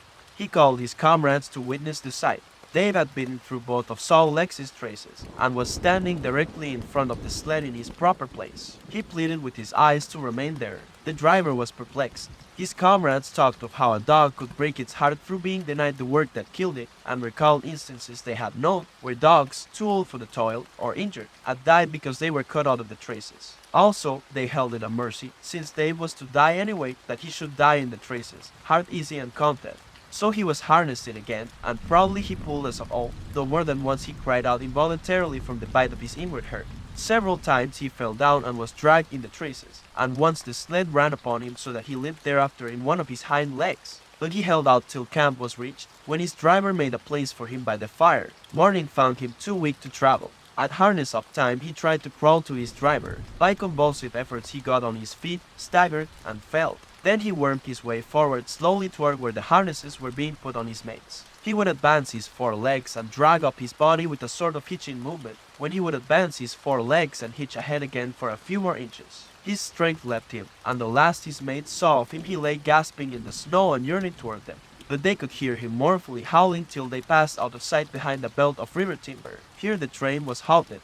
The Scotch half-breed slowly retraced his steps to the camp they had left. The men ceased talking. A revolver shot rang out. The man came back hurriedly. The whips snapped, the bells tinkled merrily, the sleds churned along the trail, but Buck knew, and every dog knew, what had taken place behind the belt of river trees. Days from the time it left Dawson, the saltwater mail, with Buck and his mates at the fore, arrived at Skagway. They were in a wretched state, worn out and worn down. Buck's 140 pounds had dwindled to 115. The rest of his mates, though lighter dogs, had relatively lost more weight than he. Pike, the malingerer, who, in his lifetime of deceit, had often successfully feigned a hurt leg, was now limping in earnest. Saw Legs was limping, and Dub was suffering from a wrenched shoulder blade. They were all terribly footsore. No spring or rebound was left in them. Their feet fell heavily on the trail, jarring their bodies and doubling the fatigue of a day's travel. There was nothing the matter with them except that they were dead tired. It was not the dead tiredness that comes through brief and excessive effort, from which recovery is a matter of hours, but it was the dead tiredness that comes through the slow and prolonged strength drainage of months of toil. There was no power of recuperation left, no reserve strength to call upon. It had been all used, the last least bit of it. Every muscle, every fiber, every cell was tired, dead tired, and there was reason for it. In less than 5 months they had traveled 2,500 miles, during the last 1,800 of which they had had but 5 days' rest. When they arrived at Skagway, they were apparently on their last legs. They could barely keep the traces taut, and on the downgrades just managed to keep out of the way of the sled. Much on, poor sore feet, the driver encouraged them as they tottered down the main street of Skagway. This is the loss. Then we get one long rest. Aye, for sure, one fully long rest. The drivers confidently expected a long stopover. Themselves, they had covered 1,200 miles with 2 days rest, and in the nature of reason and common justice they deserved an interval of loafing. But so many were the men who had rushed into the Klondike, and so many were the sweethearts, wives, and kin that had not rushed in, that the congested mail was taking on alpine proportions. Also, there were official orders. Fresh batches of Hudson Bay dogs were to take the places of those worthless from the trail. The worthless ones were to be got rid of, and, since dogs count for little against dollars, they were to be sold. 3 days passed, by which time Buck and his mates found how really tired and weak they were. Then, on the morning of the 4th day, 2 men from the States came along and bought them, harness and out, for a song. The men addressed each other as Hal and Charles. Charles was a middle-aged, lightish-colored man with weak and watery eyes and a mustache that twisted fiercely and vigorously up, giving the lie to the limply drooping lip it concealed. Hal was a youngster of 19 or 20, with a big Colt's revolver and a hunting knife strapped about him on a belt that fairly bristled with cartridges. This belt was the most salient thing about him. It advertised his callousness, a callousness sheer and unutterable. Both men were manifestly out of place, and why such as they should adventure the north is part of the mystery of things that passes understanding. Buck heard the chaffering, saw the money pass between the man and the government agent, and knew that the Scotch half-breed and the mail train drivers were passing out of his life on the heels of Peril and Francois and the others who had gone before. When driven with his mates to the new owner's camp, Buck saw a slipshod and slovenly affair, tent half-stretched, dishes unwashed, everything in disorder. Also, he saw a woman. Mercedes, the man called her. She was Charles's wife and Hal's sister, a nice family party. Buck watched them apprehensively as they proceeded to take down the tent and load the sled. There was a great deal of effort about their matter, but no businesslike method. The tent was rolled into an awkward bundle 3 times as large as it should have been. The tin dishes were packed away unwashed. Mercedes continually fluttered in the way of her men and kept up an unbroken chattering of remonstrance and advice. When they put a clothes sack on the front of the sled, she suggested it should go on the back, and when they had put it on the back and covered it over with a couple of other bundles, she discovered overlooked articles which could abide nowhere else but in that very sack, and they unloaded again. 3 men from a neighboring tent came out and looked on, grinning and winking at one another. "You got a right smart load as it is," said one of them, "and it's not me should tell you your business, but I wouldn't tote that tent along if I was you." "Undreamed of," cried Mercedes, throwing up her hands in dainty dismay. "However in the world could I manage without a tent? It's springtime, and you won't get any more cold weather," the man replied. She shook her head decidedly, and Charles and Hal put the last odds and ends on top the mountainous load. "Think it'll ride?" one of the men asked. "Why shouldn't it?" Charles demanded rather shortly. "Oh, that's all right. That's all right," the man hastened meekly to say. "I was just a-wondering. That is all." It seemed a mite top heavy. Charles turned his back and drew the lashings down as well as he could, which was not in the least well. "And of course the dogs can hike along all day with that contraption behind them," affirmed a second of the men. "Certainly," said Hal, with freezing politeness, taking hold of the gee-pole with one hand and swinging his whip from the other. "Mush," he shouted. "Mush on there." The dogs sprang against the breast bands, strained hard for a few moments, then relaxed. They were unable to move the sled. "The lazy brutes, I'll show them," he cried, preparing to lash out at them with the whip. But Mercedes interfered, crying, "Oh, Hal, you mustn't," as she caught hold of the whip and wrenched it from him. "The poor dears. Now you must promise you won't be harsh with them for the rest of the trip, or I won't go a step." "Precious lot you know about dogs," her brother sneered, "and I wish you'd leave me alone. They're lazy, I tell you. And you've got to whip them to get anything out of them. That's their way. You ask anyone. Ask one of those men." Mercedes looked at them imploringly, untold repugnance at sight of pain written in her pretty face. "They're weak as water, if you want to know," came the reply from one of the men. Plumb tuckered out, that's what's the matter. They need a rest. "Rest be blanked," said Hal with his beardless lips, and Mercedes said, "Oh," in pain and sorrow at the oath. But she was a clannish creature, and rushed at once to the defense of her brother. "Never mind that man," she said pointedly. "You're driving our dogs, and you do what you think best with them." Again Hal's whip fell upon the dogs. They threw themselves against the breast bands, dug their feet into the packed snow, got down low to it, and put forth all their strength. The sled held as though it were an anchor. After 2 efforts, they stood still, panting. The whip was whistling savagely when once more Mercedes interfered. She dropped on her knees before Buck, with tears in her eyes, and put her arms around his neck. "You poor dears," she cried sympathetically. "Why don't you pull hard? Then you wouldn't be whipped." Buck did not like her, but he was feeling too miserable to resist her, taking it as part of the day's miserable work. One of the onlookers, who had been clenching his teeth to suppress hot speech, now spoke up. "It's not that I care a whoop what becomes of you, but for the dogs' sakes I just want to tell you, you can help them a mighty lot by breaking out that sled. The runners are froze fast. Throw your weight against the jeep hole, right and left, and break it out." A third time the attempt was made, but this time, following the advice, Hal broke out the runners which had been frozen to the snow. The overloaded and unwieldy sled forged ahead, Buck and his mates struggling frantically under the rain of blows. 100 yards ahead the path turned and sloped steeply into the main street. It would have required an experienced man to keep the top-heavy sled upright, and Hal was not such a man. As they swung on the turn, the sled went over, spilling half its load through the loose lashings. The dogs never stopped. The lightened sled bounded on its side behind them. They were angry because of the ill treatment they had received and the unjust law. Buck was raging. He broke into a run, the team following his lead. Hal cried, "Whoa, whoa," but they gave no heed. He tripped and was pulled off his feet. The capsized sled ground over him, and the dogs dashed on up the street, adding to the gaiety of Skagway as they scattered the remainder of the outfit along its chief thoroughfare. Kind-hearted citizens caught the dogs and gathered up the scattered belongings. Also, they gave advice. Half the load and twice the dogs, if they ever expected to reach Dawson, was what was said. Hal and his sister and brother-in-law listened unwillingly, pitched tent, and overhauled the outfit. Canned goods were turned out that made men laugh, for canned goods on the long trail is a thing to dream about. "Blankets for a hotel," quoth one of the men who laughed and helped. "Half as many is too much, get rid of them. Throw away that tent. And all those dishes, who's going to wash them anyway? Good Lord, do you think you're traveling on a Pullman?" And so it went, the inexorable elimination of the superfluous. Mercedes cried when her clothes bags were dumped on the ground and article after article was thrown out. She cried in general, and she cried in particular over each discarded thing. She clasped hands about knees, rocking back and forth broken-heartedly. She averred she would not go an inch, not for a dozen Charleses. She appealed to everybody and to everything, finally wiping her eyes and proceeding to cast out even articles of apparel that were imperative necessaries. And in her zeal, when she had finished with her own, she attacked the belongings of her men and went through them like a tornado. This accomplished, the outfit, though cut in half, was still a formidable bulk. Charles and Hal went out in the evening and bought 6 outside dogs. These, added to the 6 of the original team, and Teak and Kunat, the huskies obtained at the Rink Rapids on the record trip, brought the team up to 14. But the outside dogs, though practically broken in since their landing, did not amount to much. 3 were short-haired pointers, 1 was a Newfoundland, and the other 2 were mongrels of indeterminate breed.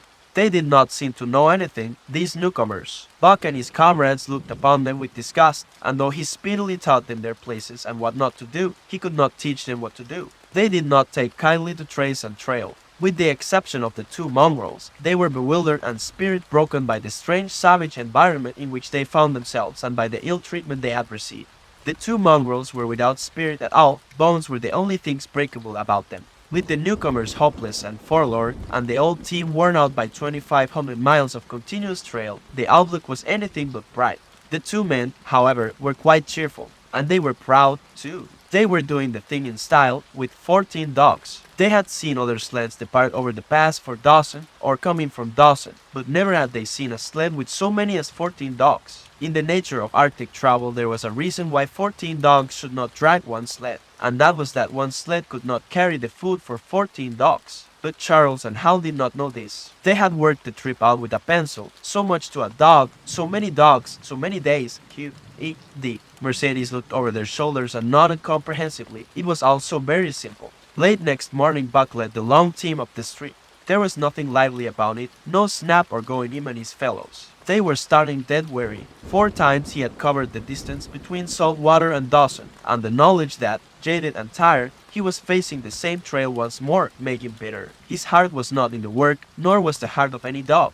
The outsides were timid and frightened, the insides without confidence in their masters. Buck felt vaguely that there was no depending upon these 2 men and the woman. They did not know how to do anything, and as the days went by it became apparent that they could not learn. They were slack in all things, without order or discipline. It took them half the night to pitch a slovenly camp and half the morning to break that camp and get the sled loaded in fashion so slovenly that for the rest of the day they were occupied in stopping and rearranging the load. Some days they did not make 10 miles. On other days they were unable to get started at all. And on no day did they succeed in making more than half the distance used by the men as a basis in their dog food computation. It was inevitable that they should go short on dog food, but they hastened it by overfeeding, bringing the day nearer when underfeeding would commence. The outside dogs, whose digestions had not been trained by chronic famine to make the most of little, had voracious appetites. And when, in addition to this, the worn-out huskies pulled weakly, Hal decided that the orthodox ration was too small. He doubled it, and to cap it all, when Mercedes, with tears in her pretty eyes and a quaver in her throat, could not cajole him into giving the dogs still more, she stole from the fish sacks and fed them slyly. But it was not food that Buck and the huskies needed, but rest. And though they were making poor time, the heavy load they dragged sapped their strength severely. Then came the underfeeding. Hal awoke one day to the fact that his dog food was half gone and the distance only quarter covered. Further, that for love or money no additional dog food was to be obtained. So he cut down even the orthodox ration and tried to increase the day's travel. His sister and brother-in-law seconded him, but they were frustrated by their heavy outfit and their own incompetence. It was a simple matter to give the dogs less food, but it was impossible to make the dogs travel faster, while their own inability to get on their way earlier in the morning prevented them from traveling longer hours. Not only did they not know how to work dogs, but they did not know how to work themselves. The first to go was Dub. Poor blundering thief that he was, always getting caught and punished, he had nonetheless been a faithful worker. His wrenched shoulder blade, untreated and unrested, went from bad to worse till finally Hal shot him with the big Colt's revolver. It is a saying of the country that an outside dog starves to death on the ration of the husky, so the 6 outside dogs on their buck could do no less than die on half the ration of the husky. The Newfoundland went first, followed by the 3 short-haired pointers, the 2 mongrels hanging more greedily onto life, but going in the end. By this time all the amenities and gentlenesses of the Southland had fallen away from the 3 people. Shorn of its glamour and romance, Arctic travel became to them a reality too harsh for their manhood and womanhood. Mercedes ceased weeping over the dogs, being too occupied with weeping over herself and with quarreling with her husband and brother. To quarrel was the one thing they were never too weary to do. Their irritability arose out of their misery, increased with it, doubled upon it, outdistanced it. The wonderful patience of the trail which comes to men who toil hard and suffer sore, and remain sweet of speech and kindly, did not come to these 2 men and the woman.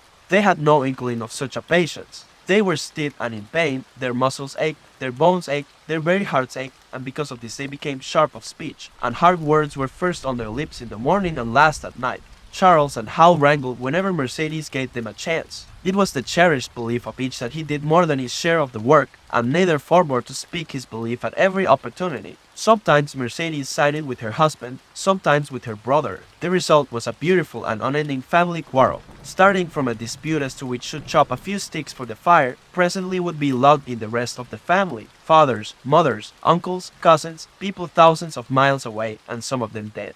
That Hal's views on art, or the sort of society place his mother's brother wrote, should have anything to do with the chopping of a few sticks of firewood. Past his comprehension. Nevertheless, the quarrel was as likely to tend in that direction as in the direction of Charles's political prejudices. And that Charles's sister's tale bearing Tom should be relevant to the building of a Yukon fire was apparent only to Mercedes, who disburdened herself of copious opinions upon that topic, and incidentally upon a few other traits unpleasantly peculiar to her husband's family. In the meantime, the fire remained unbuilt, the camp half-pitched, and the dogs unfed. Mercedes nursed a special grievance, the grievance of sex. She was pretty and soft, and had been chivalrously treated all her days. But the present treatment by her husband and brother was everything save chivalrous. It was her custom to be helpless. They complained, upon which impeachment of what to her was her most essential sex prerogative, she made their lives unendurable. She no longer considered the dogs, and because she was sore and tired, she persisted in riding on the sled. She was pretty and soft, but she weighed 120 pounds, a lusty last straw to the load dragged by the weak and starving animals. She rode for days, till they fell in the traces and the sled stood still. Charles and Hal begged her to get off and walk, pleaded with her, entreated, the while she wept and importuned heaven with a recital of their brutality. On one occasion they took her off the sled by main strength. They never did it again. She let her legs go limp like a spoiled child and sat down on the trail. They went on their way, but she did not move. After they had traveled 3 miles, they unloaded the sled, came back for her, and by main strength put her on the sled again. In the excess of their own misery, they were callous to the suffering of their animals. Hal's theory, which he practiced on others, was that one must get hardened. He had started out preaching it to his sister and brother-in-law. Failing there, he hammered it into the dogs with a club. At the 5 fingers the dog food gave out, and a toothless old squaw offered to trade them a few pounds of frozen horse hide for the Colt's revolver that kept the big hunting knife company at Halsey. A poor substitute for food was this hide, just as it had been stripped from the starved horses of the cattlemen 6 months back. In its frozen state it was more like strips of galvanized iron, and when a dog wrestled it into his stomach, it thawed into thin and innutritious leathery strings and into a mass of short hair, irritating and indigestible. And through it all Buck staggered along at the head of the team as in a nightmare. He pulled when he could. When he could no longer pull, he fell down and remained down till blows from whip or club drove him to his feet again. All the stiffness and gloves had gone out of his beautiful furry coat. The hair hung down, limp and draggled, or matted with dried blood where Hal's club had bruised him. His muscles had wasted away to knotty strings, and the flesh pads had disappeared, so that each rib and every bone in his frame were outlined cleanly through the loose hide that was wrinkled in folds of emptiness. It was heartbreaking. Only Buck's heart was unbreakable. The man in the red sweater had proved that, as it was with Buck, so was it with his mates. They were perambulating skeletons. There were 7 altogether, including him. In their very great misery they had become insensible to the bite of the lash or the bruise of the club. The pain of the beating was dull and distant, just as the things their eyes saw and their ears heard seemed dull and distant.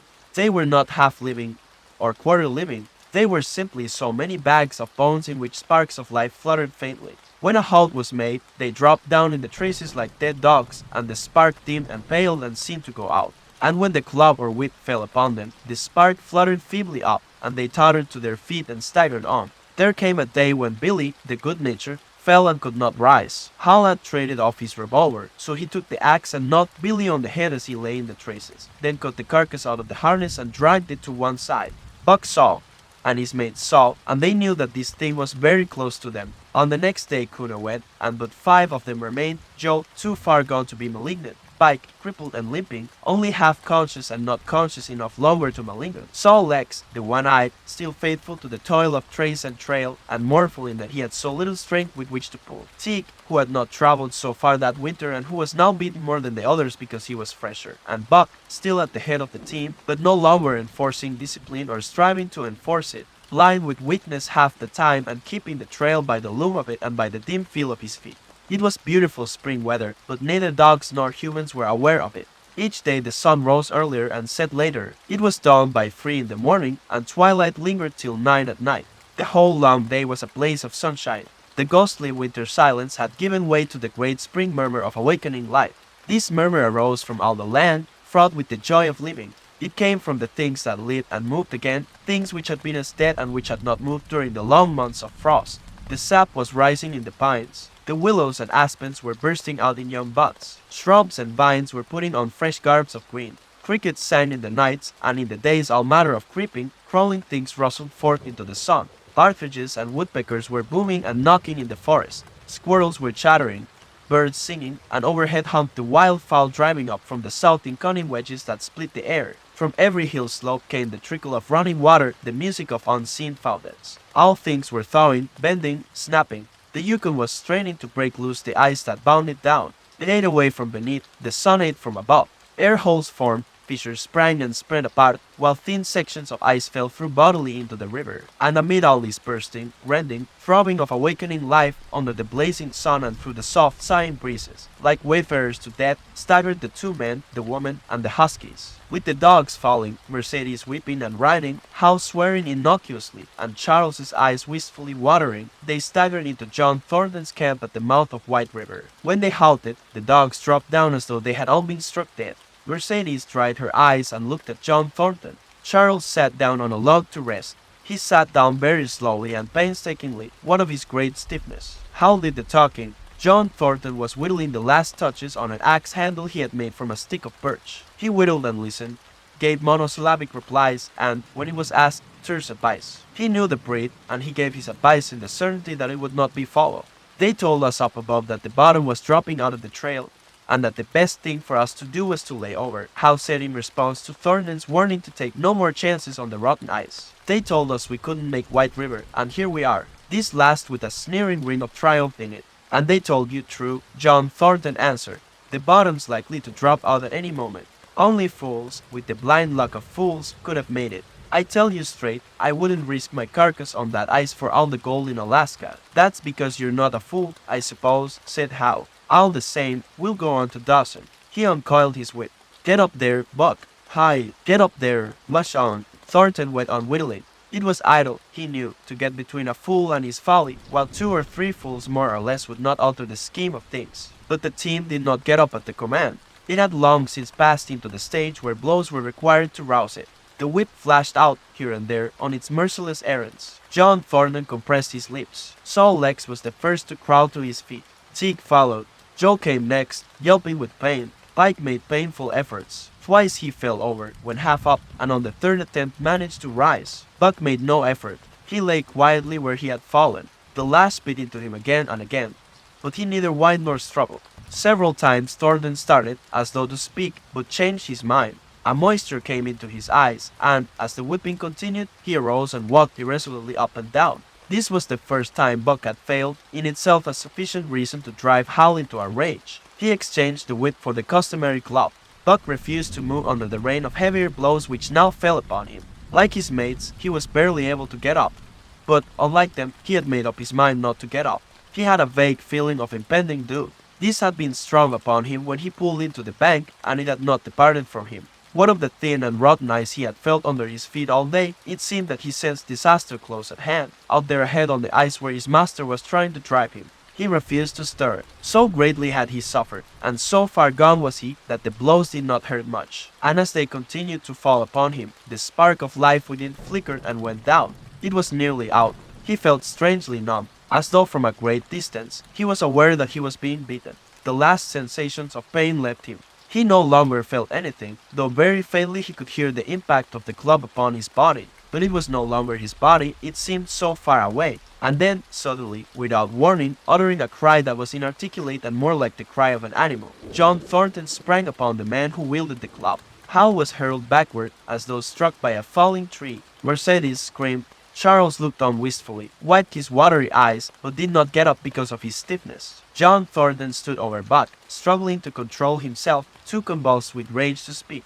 If you strike that dog again, I'll kill you, he at last managed to say in a choking voice. It's my dog, Hal replied, wiping the blood from his mouth as he came back. Get out of my way, or I'll fix you. I'm going to Dawson. Thornton stood between him and Buck, and evinced no intention of getting out of the way. Hal drew his long hunting knife.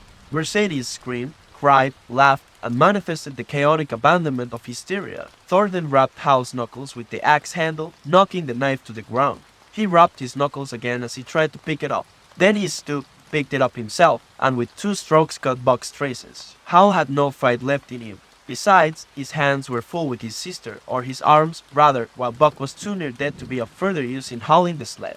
A few minutes later they pulled out from the bank and down the river. Buck heard them go and raised his head to see. Pike was leading, Saul Lex was at the wheel, and between were Joe and Teague. They were limping and staggering. Mercedes was riding the loaded sled. Hal guided at the jeep pole, and Charles stumbled along in the rear. As Buck watched them, Thornton knelt beside him and with rough, kindly hands searched for broken bones. By the time his search had disclosed nothing more than many bruises and a state of terrible starvation, the sled was a quarter of a mile away. Dog and man watched it crawling along over the ice. Suddenly, they saw its back end drop down as into a rut, and the jeep pole, with Hal clinging to it, jerk into the air. Mercedes' scream came to their ears. They saw Charles turn and make one step to run back, and then a whole section of ice give way and dogs and humans disappear. A yawning hole was all that was to be seen. The bottom had dropped out of the trail. John Thornton and Buck looked at each other. "You poor devil," said John Thornton, and Buck licked his hand. John Thornton froze his feet in the previous December. His partners had made him comfortable and left him to get well, going on themselves up the river to get out a raft of saw logs for Dawson. He was still limping slightly at the time he rescued Buck, but with the continued warm weather even the slight limp left him. And here, lying by the river bank through the long spring days, watching the running water, listening lazily to the songs of birds and the hum of nature, Buck slowly won back his strength. A rest comes very good after one has traveled 3,000 miles, and it must be confessed that Buck waxed lazy as his wounds healed, his muscles swelled out, and the flesh came back to cover his bones. For that matter, they were all laughing, Buck, John Thornton, and Skeet and Nick, waiting for the raft to come that was to carry them down to Dawson. Skeet was a little Irish setter who early made friends with Buck, who, in a dying condition, was unable to resent her first advances. She had the doctor trait which some dogs possess, and as a mother cat washes her kittens, so she washed and cleansed Buck's wounds. Regularly, each morning after he had finished his breakfast, she performed her self-appointed task till he came to look for her ministrations as much as he did for Thornton's. Nick, equally friendly, though less demonstrative, was a huge black dog, half bloodhound and half deerhound, with eyes that laughed and a boundless good nature. To Buck's surprise, these dogs manifested no jealousy toward him. They seemed to share the kindliness and largeness of John Thornton. As Buck grew stronger, they enticed him into all sorts of ridiculous games, in which Thornton himself could not forbear to join, and in this fashion Buck romped through his convalescence and into a new existence. Love, genuine passionate love, was his for the first time. This he had never experienced at Judge Miller's down in the sun-kissed Santa Clara Valley, with the judge's sons. Hunting and tramping, it had been a working partnership with the judge's grandsons, a sort of pompous guardianship, and with the judge himself, a stately and dignified friendship. But love that was feverish and burning, that was adoration, that was madness, it had taken John Thornton to arouse. This man had saved his life, which was something, but further, he was the ideal master. Other men saw to the welfare of their dogs from a sense of duty and business expediency. He saw to the welfare of his as if they were his own children, because he could not help it. And he saw further. He never forgot a kindly greeting or a cheering word, and to sit down for a long talk with them was as much his delight as theirs. He had a way of taking Buck's head roughly between his hands and resting his own head upon Buck's, of shaking him back and forth, the while calling him ill names that to Buck were love names. Buck knew no greater joy than that rough embrace, and the sound of murmured oaths, and at each jerk back and forth it seemed that his heart would be shaken out of his body, so great was its ecstasy. And when, released, he sprang to his feet, his mouth laughing, his eyes eloquent, his throat vibrant with unuttered sound, and in that fashion remained without movement, John Thornton would reverently exclaim, "God, you can all but speak." Buck had a trick of love expression that was akin to her. He would often seize Thornton's hand in his mouth and close so fiercely that the flesh bore the impress of his teeth for some time afterward. And as Buck understood the oaths to be love words, so the man understood this faint bite for a caress. For the most part, however, Buck's love was expressed in adoration. While he went wild with happiness when Thornton touched him or spoke to him, he did not seek these tokens. Unlike Skeet, who was wont to shove her nose under Thornton's hand, and nudge till petted, or Nick, who would stalk up and rest his great head on Thornton's knee, Buck was content to adore at a distance. He would lie by the hour, eager, alert, at Thornton's feet, looking up into his face, dwelling upon it, studying it, following with keenest interest each fleeting expression, every movement or change of feature. Or, as chance might have it, he would lie farther away, to the side or rear, watching the outlines of the man and the occasional movements of his body. And often, such was the communion in which they lived, the strength of Buck's gaze would draw John Thornton's head around, and he would return the gaze, without speech, his heart shining out in his eyes as Buck's heart shone out. For a long time after his rescue, Buck did not like Thornton to get out of his sight. From the moment he left the tent to when he entered it again, Buck would follow at his heels. His transient master since he had come into the Northland had bred in him a fear that no master could be permanent.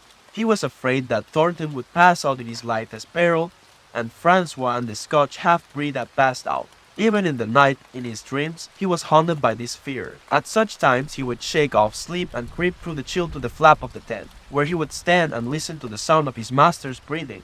But in spite of this great love he bore John Thornton, which seemed to bespeak the soft, civilizing influence, the strain of the primitive, which the Northland had aroused in him, remained alive and active.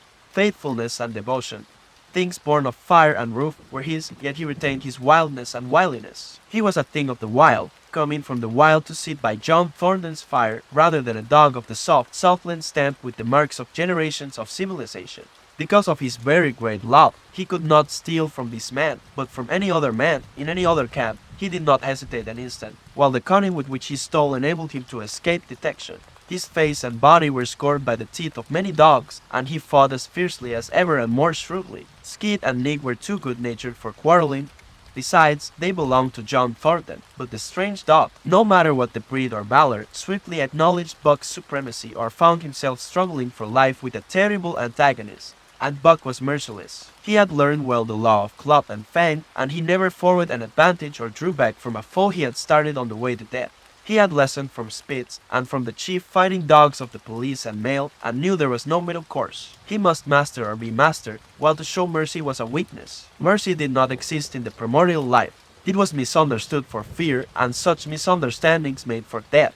Kill or be killed, eat or be eaten, was the law, and this mandate, down out of the depths of time, he obeyed. He was older than the days he had seen and the breaths he had drawn. He linked the past with the present, and the eternity behind him throbbed through him in a mighty rhythm to which he swayed as the tides and seasons swayed.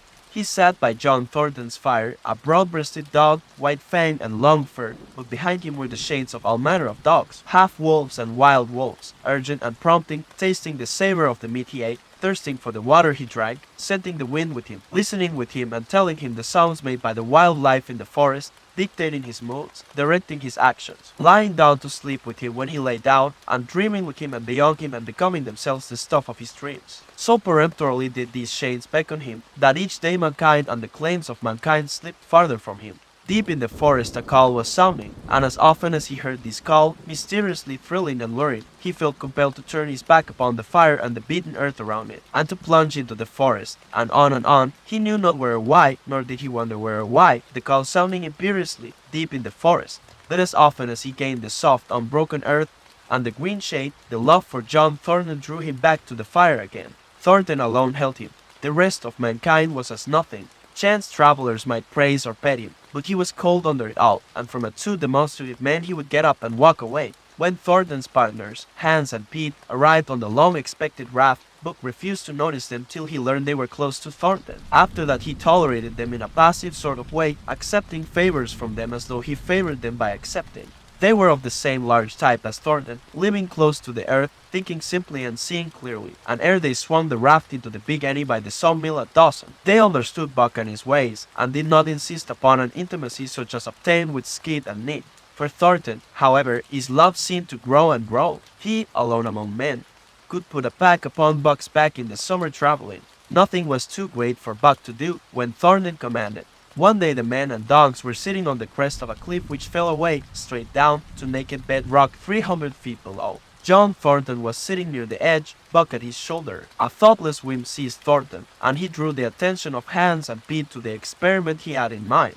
"Jump, Buck," he commanded, sweeping his arm out and over the chasm. The next instant he was grappling with Buck on the extreme edge, while Hans and Pete were dragging them back into safety. "It's uncanny," Pete said, after it was over and they had caught their speech. Thornton shook his head. "No, it is splendid, and it is terrible, too. Do you know, it sometimes makes me afraid. I'm not hankering to be the man that lays hands on you while he's around," Pete announced conclusively, nodding his head toward Buck.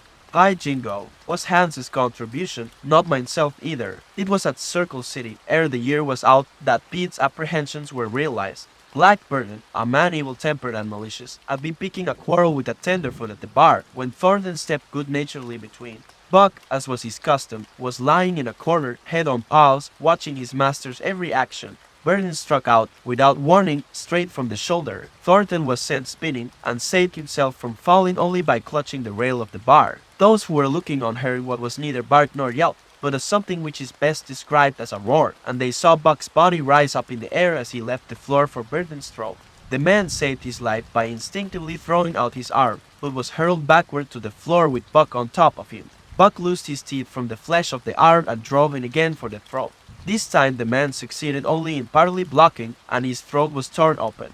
Then the crowd was upon Buck, and he was driven off, but while a surgeon checked the bleeding, he prowled up and down, growling furiously, attempting to rush in, and being forced back by an array of hostile clubs. A miners' meeting, called on the spot, decided that the dog had sufficient provocation, and Buck was discharged. But his reputation was made, and from that day his name spread through every camp in Alaska. Later on, in the fall of the year, he saved John Thornton's life in quite another fashion. The three partners were lining a long and narrow pulling boat down a bad stretch of rapids on the 40-mile creek. Hans and Pete moved along the bank, snubbing with a thin manila rope from tree to tree, while Thornton remained in the boat, helping its descent by means of a pole and shouting directions to the shore. Buck, on the bank, worried and anxious, kept abreast of the boat, his eyes never off his master. At a particularly bad spot, where a ledge of barely submerged rocks jutted out into the river, Hans cast off the rope and, while Thornton pulled the boat out into the stream, ran down the bank with the end in his hand to snub the boat when it had cleared the ledge. This it did, and was flying downstream in a current as swift as a mill race when Hans checked it with the rope and checked too suddenly. The boat flirted over and snubbed into the bank bottom up, while Thornton, flung sheer out of it, was carried downstream toward the worst part of the rapids, a stretch of wild water in which no swimmer could live. Buck had sprung in on the instant, and at the end of 300 yards, amid a mad swirl of water, he overhauled Thornton. When he felt him grasp his tail, Buck headed for the bank, swimming with all his splendid strength.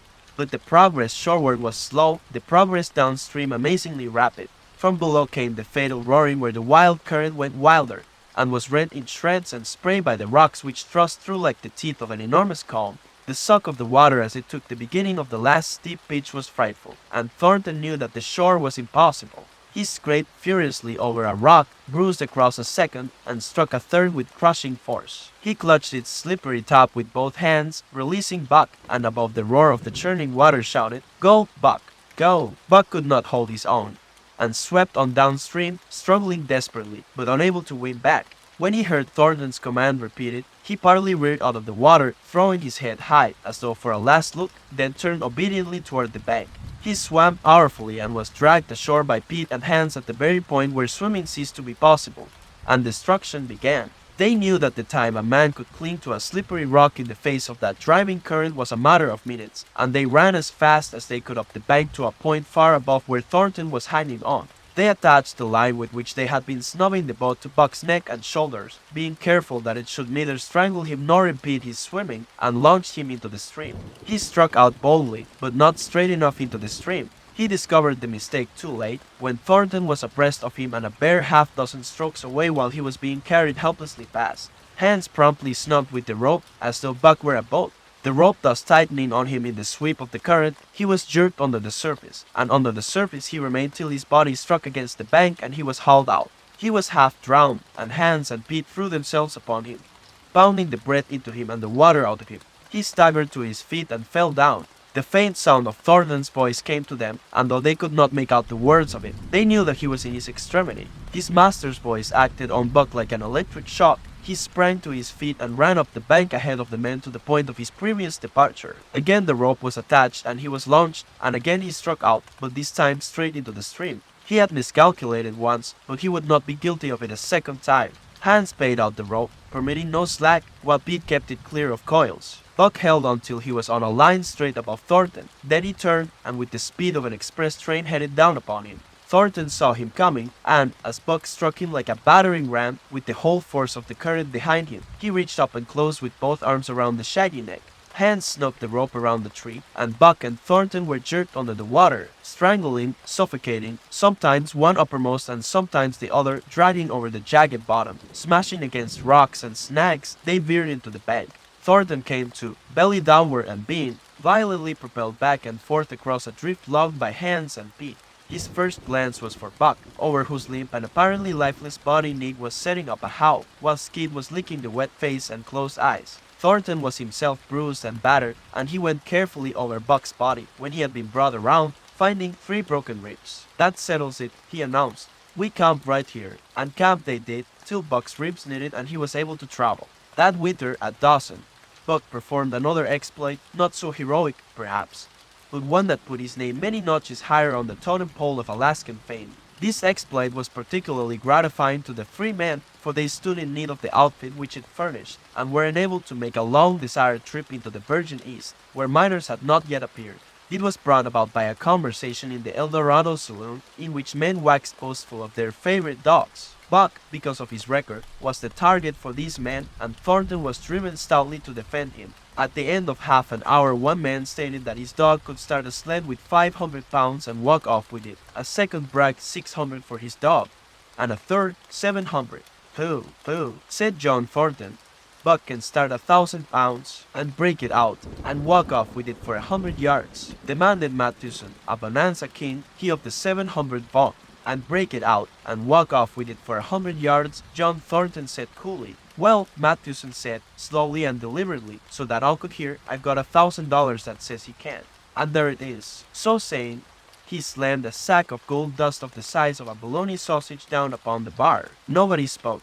Thornton's bluff, if bluff it was, had been called. He could feel a flush of warm blood creeping up his face. His tongue had tricked him. He did not know whether Buck could start 1,000 pounds, half a ton. The enormousness of it appalled him. He had great faith in Buck's strength and had often thought him capable of starting such a load, but never as now had he faced the possibility of it. The eyes of a dozen men fixed upon him, silent and waiting. Further, he had no $1,000, nor had hands or feet. I've got a sled standing outside now, with 20 50-pound sacks of flour on it, Mathewson went on with brutal directness, so don't let that hinder you. Thornton did not reply. He did not know what to say. He glanced from face to face in the absent way of a man who has lost the power of thought, and is seeking somewhere to find the thing that will start it going again. The face of Jim O'Brien, a mastodon king and old-time comrade, caught his eyes. It was as a cue to him, seeming to rouse him to do what he would never have dreamed of doing. Can you lend me 1,000? He asked, almost in a whisper. Sure, answered O'Brien, thumping down a plethoric sack by the side of Mathewson's. Though it's little faith I'm having, John, that the beast can do the trick. The El Dorado emptied its occupants into the street to see the test. The tables were deserted, and the dealers and gamekeepers came forth to see the outcome of the wager and to lay odds. Several hundred men, furred and mittened, banked around the sled within easy distance. Mathewson's sled, loaded with 1,000 pounds of flour, had been standing for a couple of hours, and in the intense cold the runners had frozen fast to the hard-packed snow. Men offered odds of 2 to 1 that Buck could not budge the sled. A quibble arose concerning the phrase break out. O'Brien contended it was Thornton's privilege to knock the runners loose, leaving Buck to break it out from a dead standstill. Mathewson insisted that the phrase included breaking the runners from the frozen grip of the snow. A majority of the men who had witnessed the making of the bet decided in his favor, whereat the odds went up to 3 to 1 against Buck.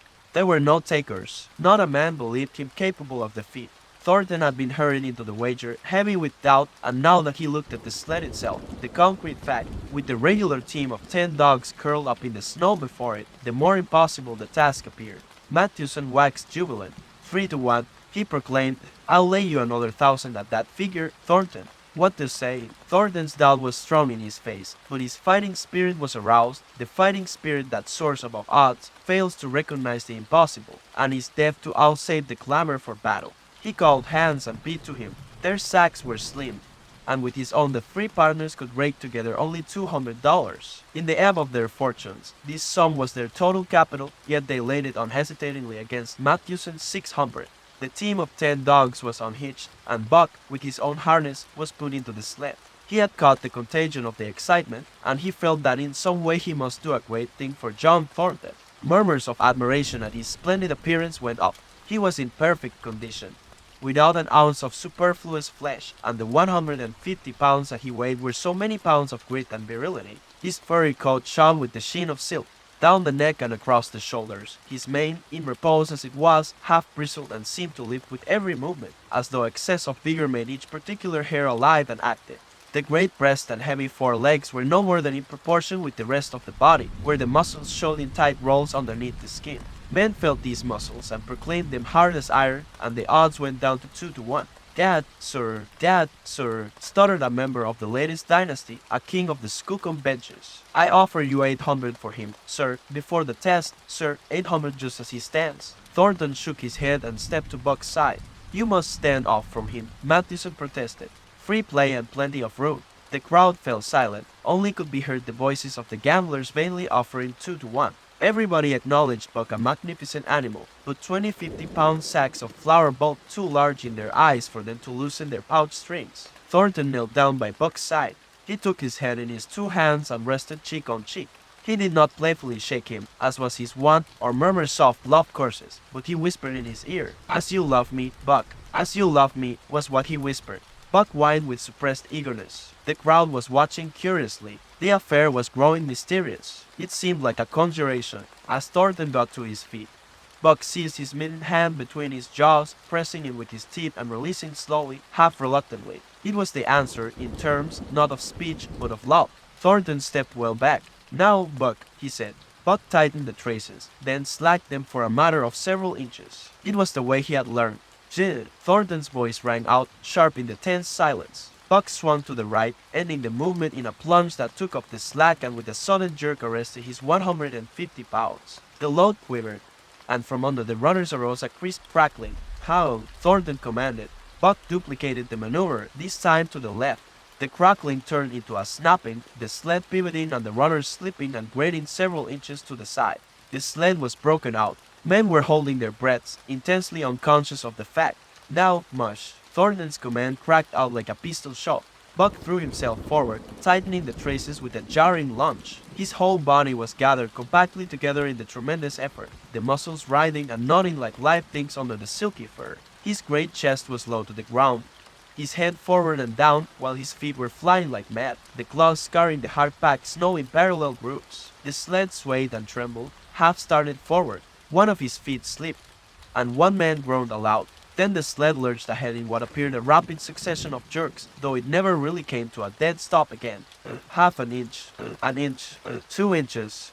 The jerks perceptibly diminished. As the sled gained momentum, he caught them up, till it was moving steadily along. Men gasped and began to breathe again, unaware that for a moment they had ceased to breathe. Thornton was running behind, encouraging Buck with short, cheery words. The distance had been measured off, and as he neared the pile of firewood which marked the end of the 100 yards, a cheer began to grow and grow, which burst into a roar as he passed the firewood and halted at command. Every man was tearing himself loose, even Matthewson. Hats and mittens were flying in the air. Men were shaking hands, it did not matter with whom, and bubbling over in a general incoherent babel. But Thornton fell on his knees beside Buck. Head was against head, and he was shaking him back and forth. Those who hurried up heard him cursing Buck, and he cursed him long and fervently, and softly and lovingly. Dad, sir, spluttered the Skookum bench king. "I'll give you 1,000 for him, sir. 1,000, sir, 1,200, sir." Thornton rose to his feet. His eyes were wet. The tears were streaming frankly down his cheeks. "Sir," he said to the Skookum bench king, "no, sir. You can go to hell, sir. It's the best I can do for you, sir." Buck seized Thornton's hand in his teeth. Thornton shook him back and forth, as though animated by a common impulse. The onlookers drew back to a respectful distance, nor were they again indiscreet enough to interrupt. Buck earned $1,600 in 5 minutes for John Thornton. He made it possible for his master to pay off certain debts and to journey with his partners into the East after a fabled lost mine, the history of which was as old as the history of the country. Many men had sought it, few had found it, and more than a few there were who had never returned from the quest. This lost mine was steeped in tragedy and shrouded in mystery. No one knew of the first man. The oldest tradition stopped before it got back to him. From the beginning there had been an ancient and ramshackle cabin. Dying men had sworn to it, and to the mine the site of which it marked, clinching their testimony with nuggets that were unlike any known grade of gold in the Northland. But no living man had looted this treasure house, and the dead were dead, wherefore John Thornton and Pete and Hans, with Buck and half a dozen other dogs, faced into the east on an unknown trail to achieve where men and dogs as good as themselves had failed. They sledded 70 miles up the Yukon, swam to the left into the Stewart River, past the Mayo and the McQuestion, and held on until the Stewart itself became a streamlet, fretting the upstanding peaks which marked the backbone of the continent. John Thornton asked little of man or nature. He was unafraid of the wild. With a handful of salt and a rifle he could plunge into the wilderness, and fare wherever he pleased and as long as he pleased. Being in no haste, Indian fashion, he hunted his dinner in the course of the day's travel, and if he failed to find it, like the Indian, he kept on traveling, secure in the knowledge that sooner or later he would come to it. So, on this great journey into the east, straight meat was the bill of fare, ammunition and tools principally made up the load on the sled, and the time card was drawn upon the limitless future. To Buck it was boundless delight, this hunting, fishing, and indefinite wandering through strange places. For weeks at a time they would hold on steadily, day after day, and for weeks upon end they would camp, here and there, the dogs loafing and the men burning holes through frozen muck and gravel and washing countless pans of dirt by the heat of the fire. Sometimes they went hungry, sometimes they feasted riotously, all according to the abundance of game and the fortune of hunting. Summer arrived, and dogs and men packed on their backs, rafted across blue mountain lakes, and descended or ascended unknown rivers in slender boats whipsawed from the standing forest. The months came and went, and back and forth they twisted through the uncharted vastness, where no men were and yet where men had been at the lost cabin were true. They went across divides in summer blizzards, shivered under the midnight sun on naked mountains between the timberline and the eternal snows, dropped into summer valleys amid swarming gnats and flies, and in the shadows of glaciers picked strawberries and flowers as ripe and fair as any the Southland could boast. In the fall of the year they penetrated a weird lake country, sad and silent, where wildfowl had been, but where then there was no life nor sign of life, only the blowing of chill winds, the forming of ice in sheltered places, and the melancholy rippling of waves on lonely beaches. And through another winter they wandered on the obliterated trails of men who had gone before. Once they came upon a path blazed through the forest, an ancient path, and the lost cabin seemed very near. But the path began nowhere and ended nowhere, and it remained mystery, as the man who made it and the reason he made it remained mystery. Another time they chanced upon the time-graven wreckage of a hunting lodge, and amid the shreds of rotted blankets John Thornton found a long-barreled flintlock. He knew it for a Hudson Bay Company gun of the young days in the Northwest, when such a gun was worth its hide in beaver skins packed flat. And that was all, no hint as to the man who in an early day had reared the lodge and left the gun among the blankets. Spring came on once more, and at the end of all their wandering they found, not the lost cabin, but a shallow placer in a broad valley where the gold showed like yellow butter across the bottom of the washing pan.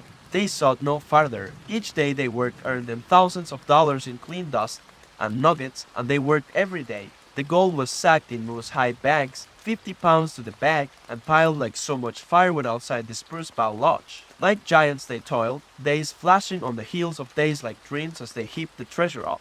There was nothing for the dogs to do, save the howling in of meat now and again that Thornton killed, and Buck spent long hours musing by the fire. The vision of the short-legged hairy man came to him more frequently, now that there was little work to be done, and often, blinking by the fire, Buck wandered with him in that other world which he remembered. The salient thing of this other world seemed fear. When he watched the hairy man sleeping by the fire, head between his knees and hands clasped above, Buck saw that he slept restlessly, with many starts and awakenings, at which times he would peer fearfully into the darkness and fling more wood upon the fire. Did they walk by the beach of a sea, where the hairy man gathered shellfish and ate them as he gathered, it was with eyes that roved everywhere for hidden danger and with legs prepared to run like the wind at its first appearance. Through the forest they crept noiselessly, Buck at the hairy man's heels, and they were alert and vigilant, the pair of them, ears twitching and moving and nostrils quivering, for the man heard and smelled as keenly as Buck. The hairy man could spring up into the trees and travel ahead as fast as on the ground, swinging by the arms from limb to limb, sometimes a dozen feet apart, letting go and catching, never falling, never missing his grip.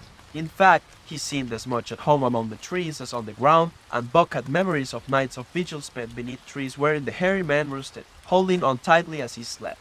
And closely akin to the visions of the hairy man was the call still sounding in the depths of the forest. It filled him with a great unrest and strange desires. It caused him to feel a vague, sweet gladness, and he was aware of wild yearnings and stirrings for he knew not what. Sometimes he pursued the call into the forest, looking for it as though it were a tangible thing, barking softly or defiantly as the mood might dictate.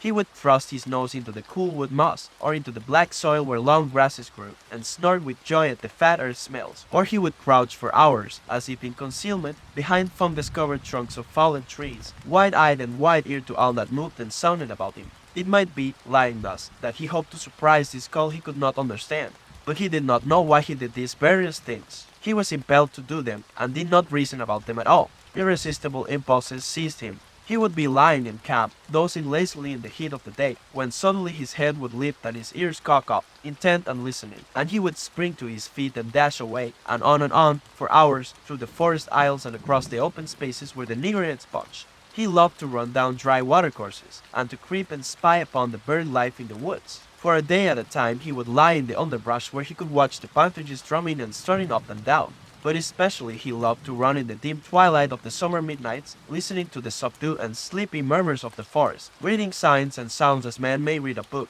and seeking for the mysterious something that called, waking or sleeping, at all times, for him to come. One night he sprang from sleep with a start, eager-eyed, nostrils quivering and scenting, his mane bristling in recurrent waves. From the forest came the call, distinct and definite as never before, a long-drawn howl, like, yet unlike, any noise made by husky dog.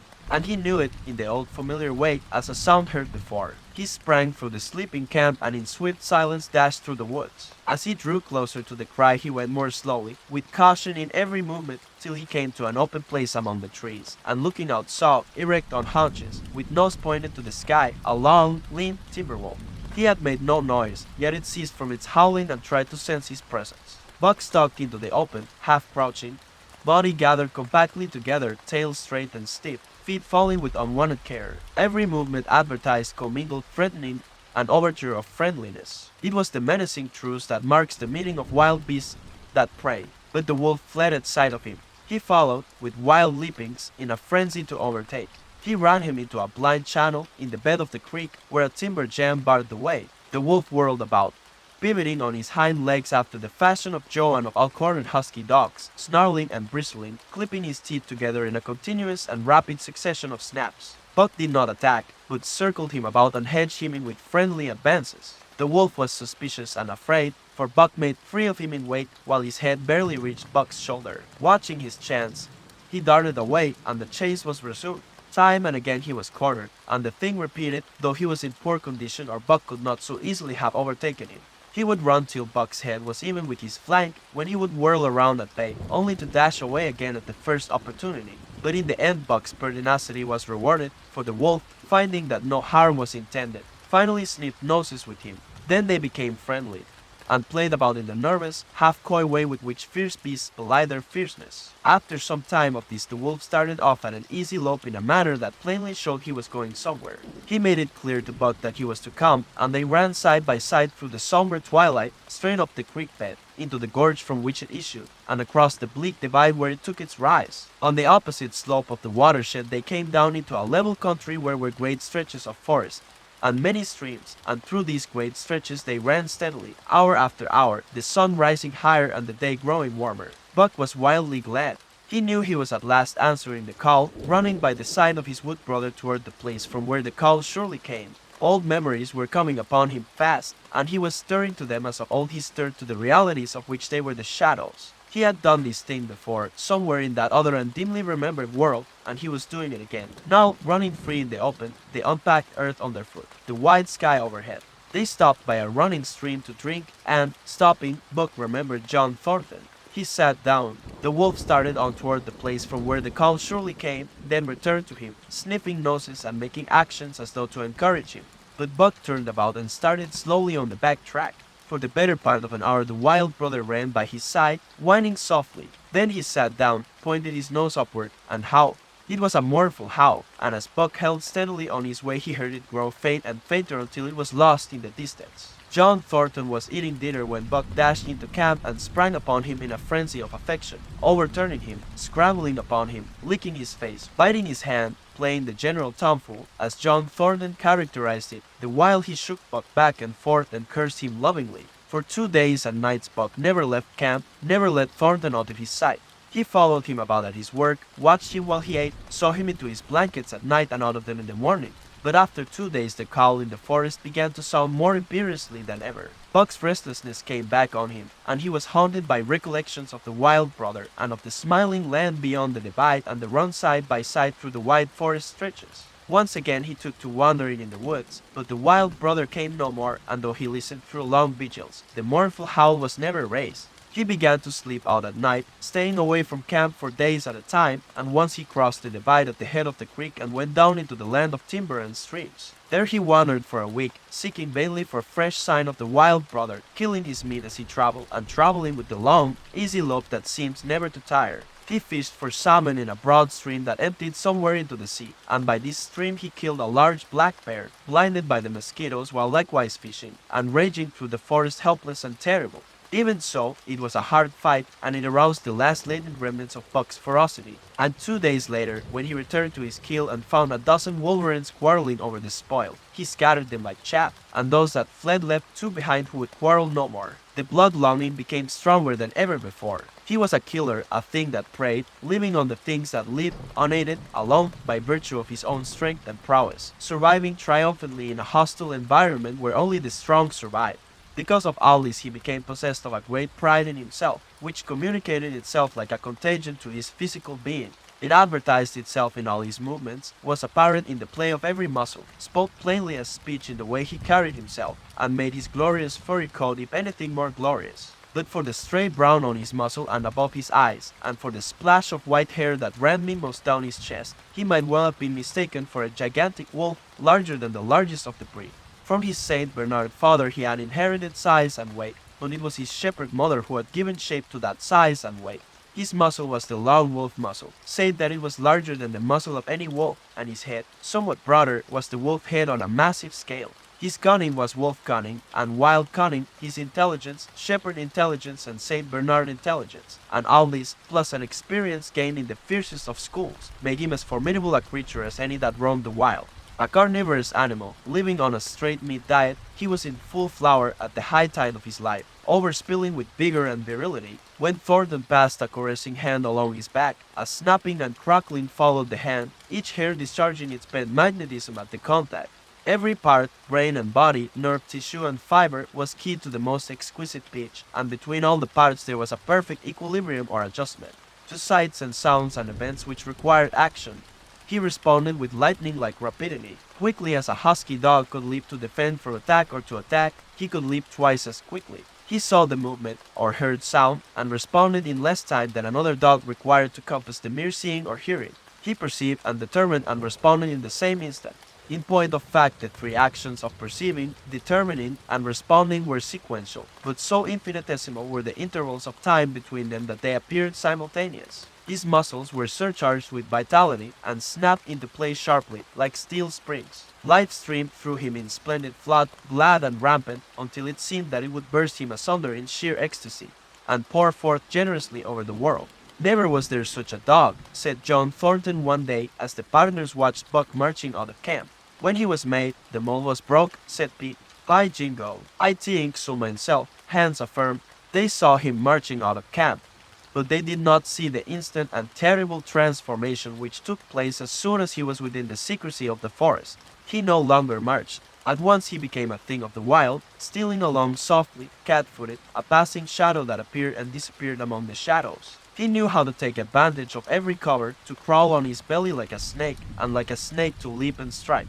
He could take a ptarmigan from its nest, kill a rabbit as it slept, and snap in midair the little chipmunks fleeing a second too late for the trees. Fish, in open pools, were not too quick for him, nor were the beaver, mending their dams, too wary. He killed to eat, not from wantonness, but he preferred to eat what he killed himself. So a lurking humor ran through his deeds, and it was his delight to steal upon the squirrels, and, when he all but at them, to let them go, chattering in mortal fear to the treetops. As the fall of the year came on, the moose appeared in greater abundance, moving slowly down to meet the winter in the lower and less rigorous valleys. Buck had already dragged down a stray pied-grown calf, but he wished strongly for larger and more formidable quarry, and he came upon it one day on the divide at the head of the creek. A band of 20 moose had crossed over from the land of streams and timber, and chief among them was a great bull. He was in a savage temper, and, standing over 6 feet from the ground, was as formidable an antagonist as even Buck could desire. Back and forth the bull tossed his great palmated antlers, branching to 14 points and embracing 7 feet within the tips. His small eyes burned with a vicious and bitter light, while he roared with fury at sight of Buck. From the bull's side, just forward of the flank, protruded a feathered arrow end, which accounted for his savageness. Guided by that instinct which came from the old hunting days of the primordial world, Buck proceeded to cut the bull out from the herd. It was no slight task. He would bark and dance about in front of the bull, just out of reach of the great antlers and of the terrible splay hoofs which could have stamped his life out with a single blow. Unable to turn his back on the fanged danger and go on, the bull would be driven into paroxysms of rage. At such moments he charged Buck, who retreated craftily, luring him on by a simulated inability to escape. But when he was thus separated from his fellows, 2 or 3 of the younger bulls would charge back upon Buck and enable the wounded bull to rejoin the herd. There is a patience of the wild, dogged, tireless, persistent as life itself, that holds motionless for endless hours the spider in its web, the snake in its coils, the panther in its ambuscade. This patience belongs peculiarly to life where it hunts its living food, and it belonged to Buck as he clung to the flank of the herd, retarding its march, irritating the young bulls, worrying the cows with their half-grown calves, and driving the wounded bull mad with helpless rage. For half a day this continued. Buck multiplied himself, attacking from all sides, enveloping the herd in a whirlwind of menace, cutting out his victim as fast as it could rejoin its mates, wearing out the patience of creatures preyed upon, which is a lesser patience than that of creatures preying. As the day wore along and the sun dropped to its bed in the northwest, the young bulls retraced their steps more and more reluctantly to the aid of their beset leader. The downcoming winter was harrying them onto the lower levels, and it seemed they could never shake off this tireless creature that held them back. Besides, it was not the life of the herd or of the young bulls that was threatened. The life of only one member was demanded, which was a remoter interest than their lives, and in the end they were content to pay the toll. As twilight fell, the old bull stood with lowered head, watching his mates, the cows he had known, the calves he had fathered, the bulls he had mastered, as they shambled on at a rapid pace through the fading light. He could not follow, for before his nose leaped the merciless fanged terror that would not let him go. 300 weighed more than half a ton he weighed. He had lived a long, strong life, full of fight and struggle, and at the end he faced death at the teeth of a creature whose head did not reach beyond his great knuckled knees. From then on, night and day, Buck never left his prey, never gave it a moment's rest, never permitted it to browse the leaves of trees or the shoots of young birch and willow, nor did he give the wounded bull opportunity to slake his burning thirst in the slender trickling streams they crossed. Often, in desperation, he burst into long stretches of flight. At such times Buck did not attempt to stay him, but loped easily at his heels, satisfied with the way the game was played, lying down when the moose stood still, attacking him fiercely when he strove to eat or drink.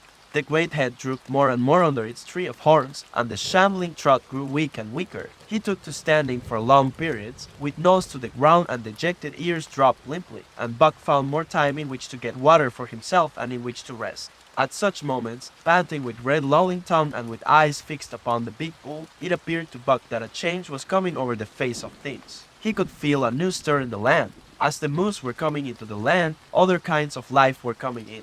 Forest and stream and air seemed palpitant with their presence. The news of it was borne in upon him, not by sight or sound or smell, but by some other and subtler sense. He heard nothing, saw nothing, yet knew that the land was somehow different, that through it strange things were afoot and raging, and he resolved to investigate after he had finished the business in hand. At last, at the end of the fourth day, he pulled the great moose down. For a day and a night he remained by the kill, eating and sleeping, turn and turn about. Then, rested, refreshed, and strong, he turned his face toward camp and John Thornton. He broke into the long, easy lope, and went on, hour after hour, never at loss for the tangled way, heading straight home through strange country with a certitude of direction that put man and his magnetic needle to shame. As he held on, he became more and more conscious of the new stir in the land. There was life abroad in it different from the life which had been there throughout the summer. No longer was this fact borne in upon him in some subtle, mysterious way. The birds talked of it, the squirrels chattered about it, the very breeze whispered of it. Several times he stopped and drew in the fresh morning air in great sniffs, reading a message which made him leap on with greater speed. He was oppressed with a sense of calamity happening, if it were not calamity already happened, and as he crossed the last watershed and dropped down into the valley toward camp, he proceeded with greater caution. 3 miles away he came upon a fresh trail that sent his neck hair rippling and bristling. It led straight toward camp and John Thornton. Buck hurried on, swiftly and stealthily, every nerve straining and tense, alert to the multitudinous details which told the story, all but the end. His nose gave him a varying description of the passage of the life on the heels of which he was traveling.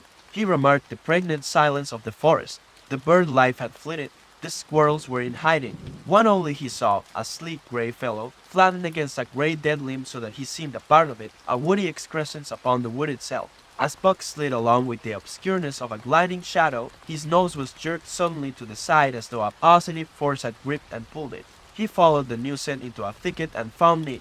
He was lying on his side, dead where he had dragged himself, an arrow protruding, head and feathers, from either side of his body. 100 yards farther on, Buck came upon one of the sled dogs Thornton had bought in Dawson.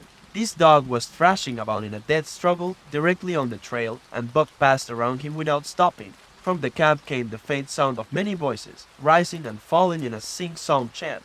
Bellying forward to the edge of the clearing, he found Hans lying on his face, feathered with arrows like a porcupine. At the same instant Buck peered out where the spruce bough launch had been and saw what made his hair leap straight up on his neck and shoulders. A gust of overpowering rage swept over him. He did not know that he growled, but he growled aloud with a terrible ferocity. For the last time in his life he allowed passion to usurp cunning and reason, and it was because of his great love for John Thornton that he lost his head. The Yehats were dancing about the wreckage of the Spruce Bough Lounge when they heard a fearful roaring, and saw rushing upon them an animal the like of which they had never seen before. It was Buck, a live hurricane of fury, hurling himself upon them in a frenzy to destroy. He sprang at the foremost man, ripping the throat wide open till the red jugular spouted a fountain of blood. He did not pause to worry the victim, but ripped in passing, with the next bound tearing wide the throat of a second man. There was no withstanding him. He plunged about in their very midst, tearing, rending, destroying, in constant and terrific motion which defied the arrows they discharged at him. In fact, so inconceivably rapid were his movements, and so closely were the Indians tangled together that they shot one another with the arrows, and one young hunter, hurling a spear at Buck in mid-air, drove it through the chest of another hunter with such force that the point broke through the skin of the back and stood out beyond. Then a panic seized the Yehads, and they fled in terror to the woods, proclaiming as they fled the advent of the evil spirit. And truly Buck was the fiend incarnate, raging at their heels and dragging them down like deer as they raced through the trees. It was a fateful day for the Yehads. They scattered far and wide over the country, and it was not till a week later that the last of the survivors gathered together in a lower valley and counted their losses. As for Buck, wearying of the pursuit, he returned to the desolated camp. He found Pete where he had been killed in his blankets in the first moment of surprise. Thornton's desperate struggle was fresh written on the earth, and Buck sended every detail of it down to the edge of a deep pool. By the edge, head and 4 feet in the water, lay Skeet, faithful to the last. The pool itself, muddy and discolored from the sluice boxes, effectually hid what it contained, and it contained John Thornton, for Buck followed his trace into the water, from which no trace led away. All day Buck brooded by the pool or roamed restlessly about the camp. Death, as a cessation of movement, as a passing out and away from the lives of the living, he knew, and he knew John Thornton was dead. It left a great void in him, somewhat akin to hunger, but a void which ached, and which food could not fill. At times, when he paused to contemplate the carcasses of the Yehads, he forgot the pain of it, and at such times he was aware of a great pride in himself, a pride greater than any he had yet experienced. He had killed man, the noblest game of all, and he had killed in the face of the law of club and fang. He sniffed the bodies curiously. They had died so easily. It was harder to kill a husky dog than them. They were no match at all, were it not for their arrows and spears and clubs. Thenceforward he would be unafraid of them except when they bore in their hands their arrows, spears, and clubs. Night came on, and a full moon rose high over the trees into the sky, lighting the land till it lay bathed in ghostly day. And with the coming of the night, brooding and mourning by the pool, Buck became alive to a stirring of the new life in the forest other than that which the Yehads had made. He stood up, listening and scenting. From far away drifted a faint, sharp yelp, followed by a chorus of similar sharp yelps. As the moments passed, the yelps grew closer and louder. Again Buck knew them as things heard in that other world which persisted in his memory. He walked to the center of the open space and listened. It was the call, the many-noted call, sounding more luringly and compellingly than ever before. And as never before, he was ready to obey. John Thornton was dead. The last tie was broken. Man and the claims of man no longer bound him. Hunting their living meat, as the Yehads were hunting it, on the flanks of the migrating moose, the wolf pack had at last crossed over from the land of streams and timber and invaded Buck's Valley. Into the clearing where the moonlight streamed, they poured in a silvery flood, and in the center of the clearing stood Buck, motionless as a statue, waiting their coming. They were odd, so still and large he stood, and a moment's pause fell, till the boldest one leaped straight for him. Like a flash Buck struck, breaking the neck. Then he stood, without movement, as before, the stricken wolf rolling in agony behind him. 3 others tried it in sharp succession, and one after the other they drew back, streaming blood from slashed throats or shoulders. This was sufficient to fling the whole pack forward, pell-mell, crowded together, blocked and confused by its eagerness to pull down the prey. Buck's marvelous quickness and agility stood him in good stead. Pivoting on his hind legs, and snapping and gashing, he was everywhere at once, presenting a front which was apparently unbroken, so swiftly did he whirl and guard from side to side. But to prevent them from getting behind him, he was forced back, down past the pool and into the creek bed, till he brought up against a high gravel bank. He worked along to a right angle in the bank which the men had made in the course of mining, and in this angle he came to bay, protected on 3 sides and with nothing to do but face the front. And so well did he face it, that at the end of half an hour the wolves drew back discomfited. The tongues of all were out and lolling, the white fangs showing cruelly white in the moonlight. Some were lying down with heads raised and ears pricked forward, others stood on their feet, watching him, and still others were lapping water from the pool. One wolf, long and lean and gray, advanced cautiously, in a friendly manner, and Buck recognized the wild brother with whom he had run for a night and a day. He was whining softly, and, as Buck whined, they touched noses. Then an old wolf, gaunt and battle-scarred, came forward. Buck raked his lips into the preliminary of a snarl, but sniffed noses with him, whereupon the old wolf sat down, pointed nose at the moon, and broke out the lone wolf howl. The others sat down and howled, and now the call came to Buck in unmistakable accents. He, too, sat down and howled. This over, he came out of his angle and the pack crowded around him, sniffing in half-friendly, half-savage manner. The leaders lifted the yelp of the pack and sprang away into the woods. The wolves swung in behind, yelping in chorus, and Buck ran with them, side by side with the wild brother, yelping as he ran. And here may well end the story of Buck. The years were not many when the Yeehats noted a change in the breed of timber wolves, for some were seen with splashes of brown on head and muzzle, and with a rift of white centering down the chest. But more remarkable than this, the Yeehats tell of a ghost dog that runs at the head of the pack. They are afraid of this ghost dog, for it has cunning greater than they, stealing from their camps in fierce winters, robbing their traps, slaying their dogs, and defying their bravest hunters. Nay, the tale grows worse. Hunters there are who fail to return to the camp, and hunters there have been whom their tribesmen found with throats slashed cruelly open and with wolf prints about them in the snow greater than the prints of any wolf. Each fall, when the Yeehats follow the movement of the moose, there is a certain valley which they never enter, and women there are who become sad when the word goes over the fire of how the evil spirit came to select that valley for an abiding place. In the summers there is one visitor, however, to that valley of which the Yeehats do not know. It is a great, gloriously coated wolf, like and yet unlike all other wolves. He crosses alone from the smiling timberland and comes down into an open space among the trees. Here a yellow stream flows from rotted moose hide sacks and sinks into the ground, with long grasses growing through it and vegetable mold overrunning it, and hiding its yellow from the sun, and here he muses for a time, howling once, long and mournfully, ere he departs. But he is not always alone. When the long winter nights come on and the wolves follow their meat into the lower valleys, he may be seen running at the head of the pack through the pale moonlight or glimmering borealis, leaping gigantic above his fellows, his great throat a bellow as he sings a song of the younger world, which is the song of the pack.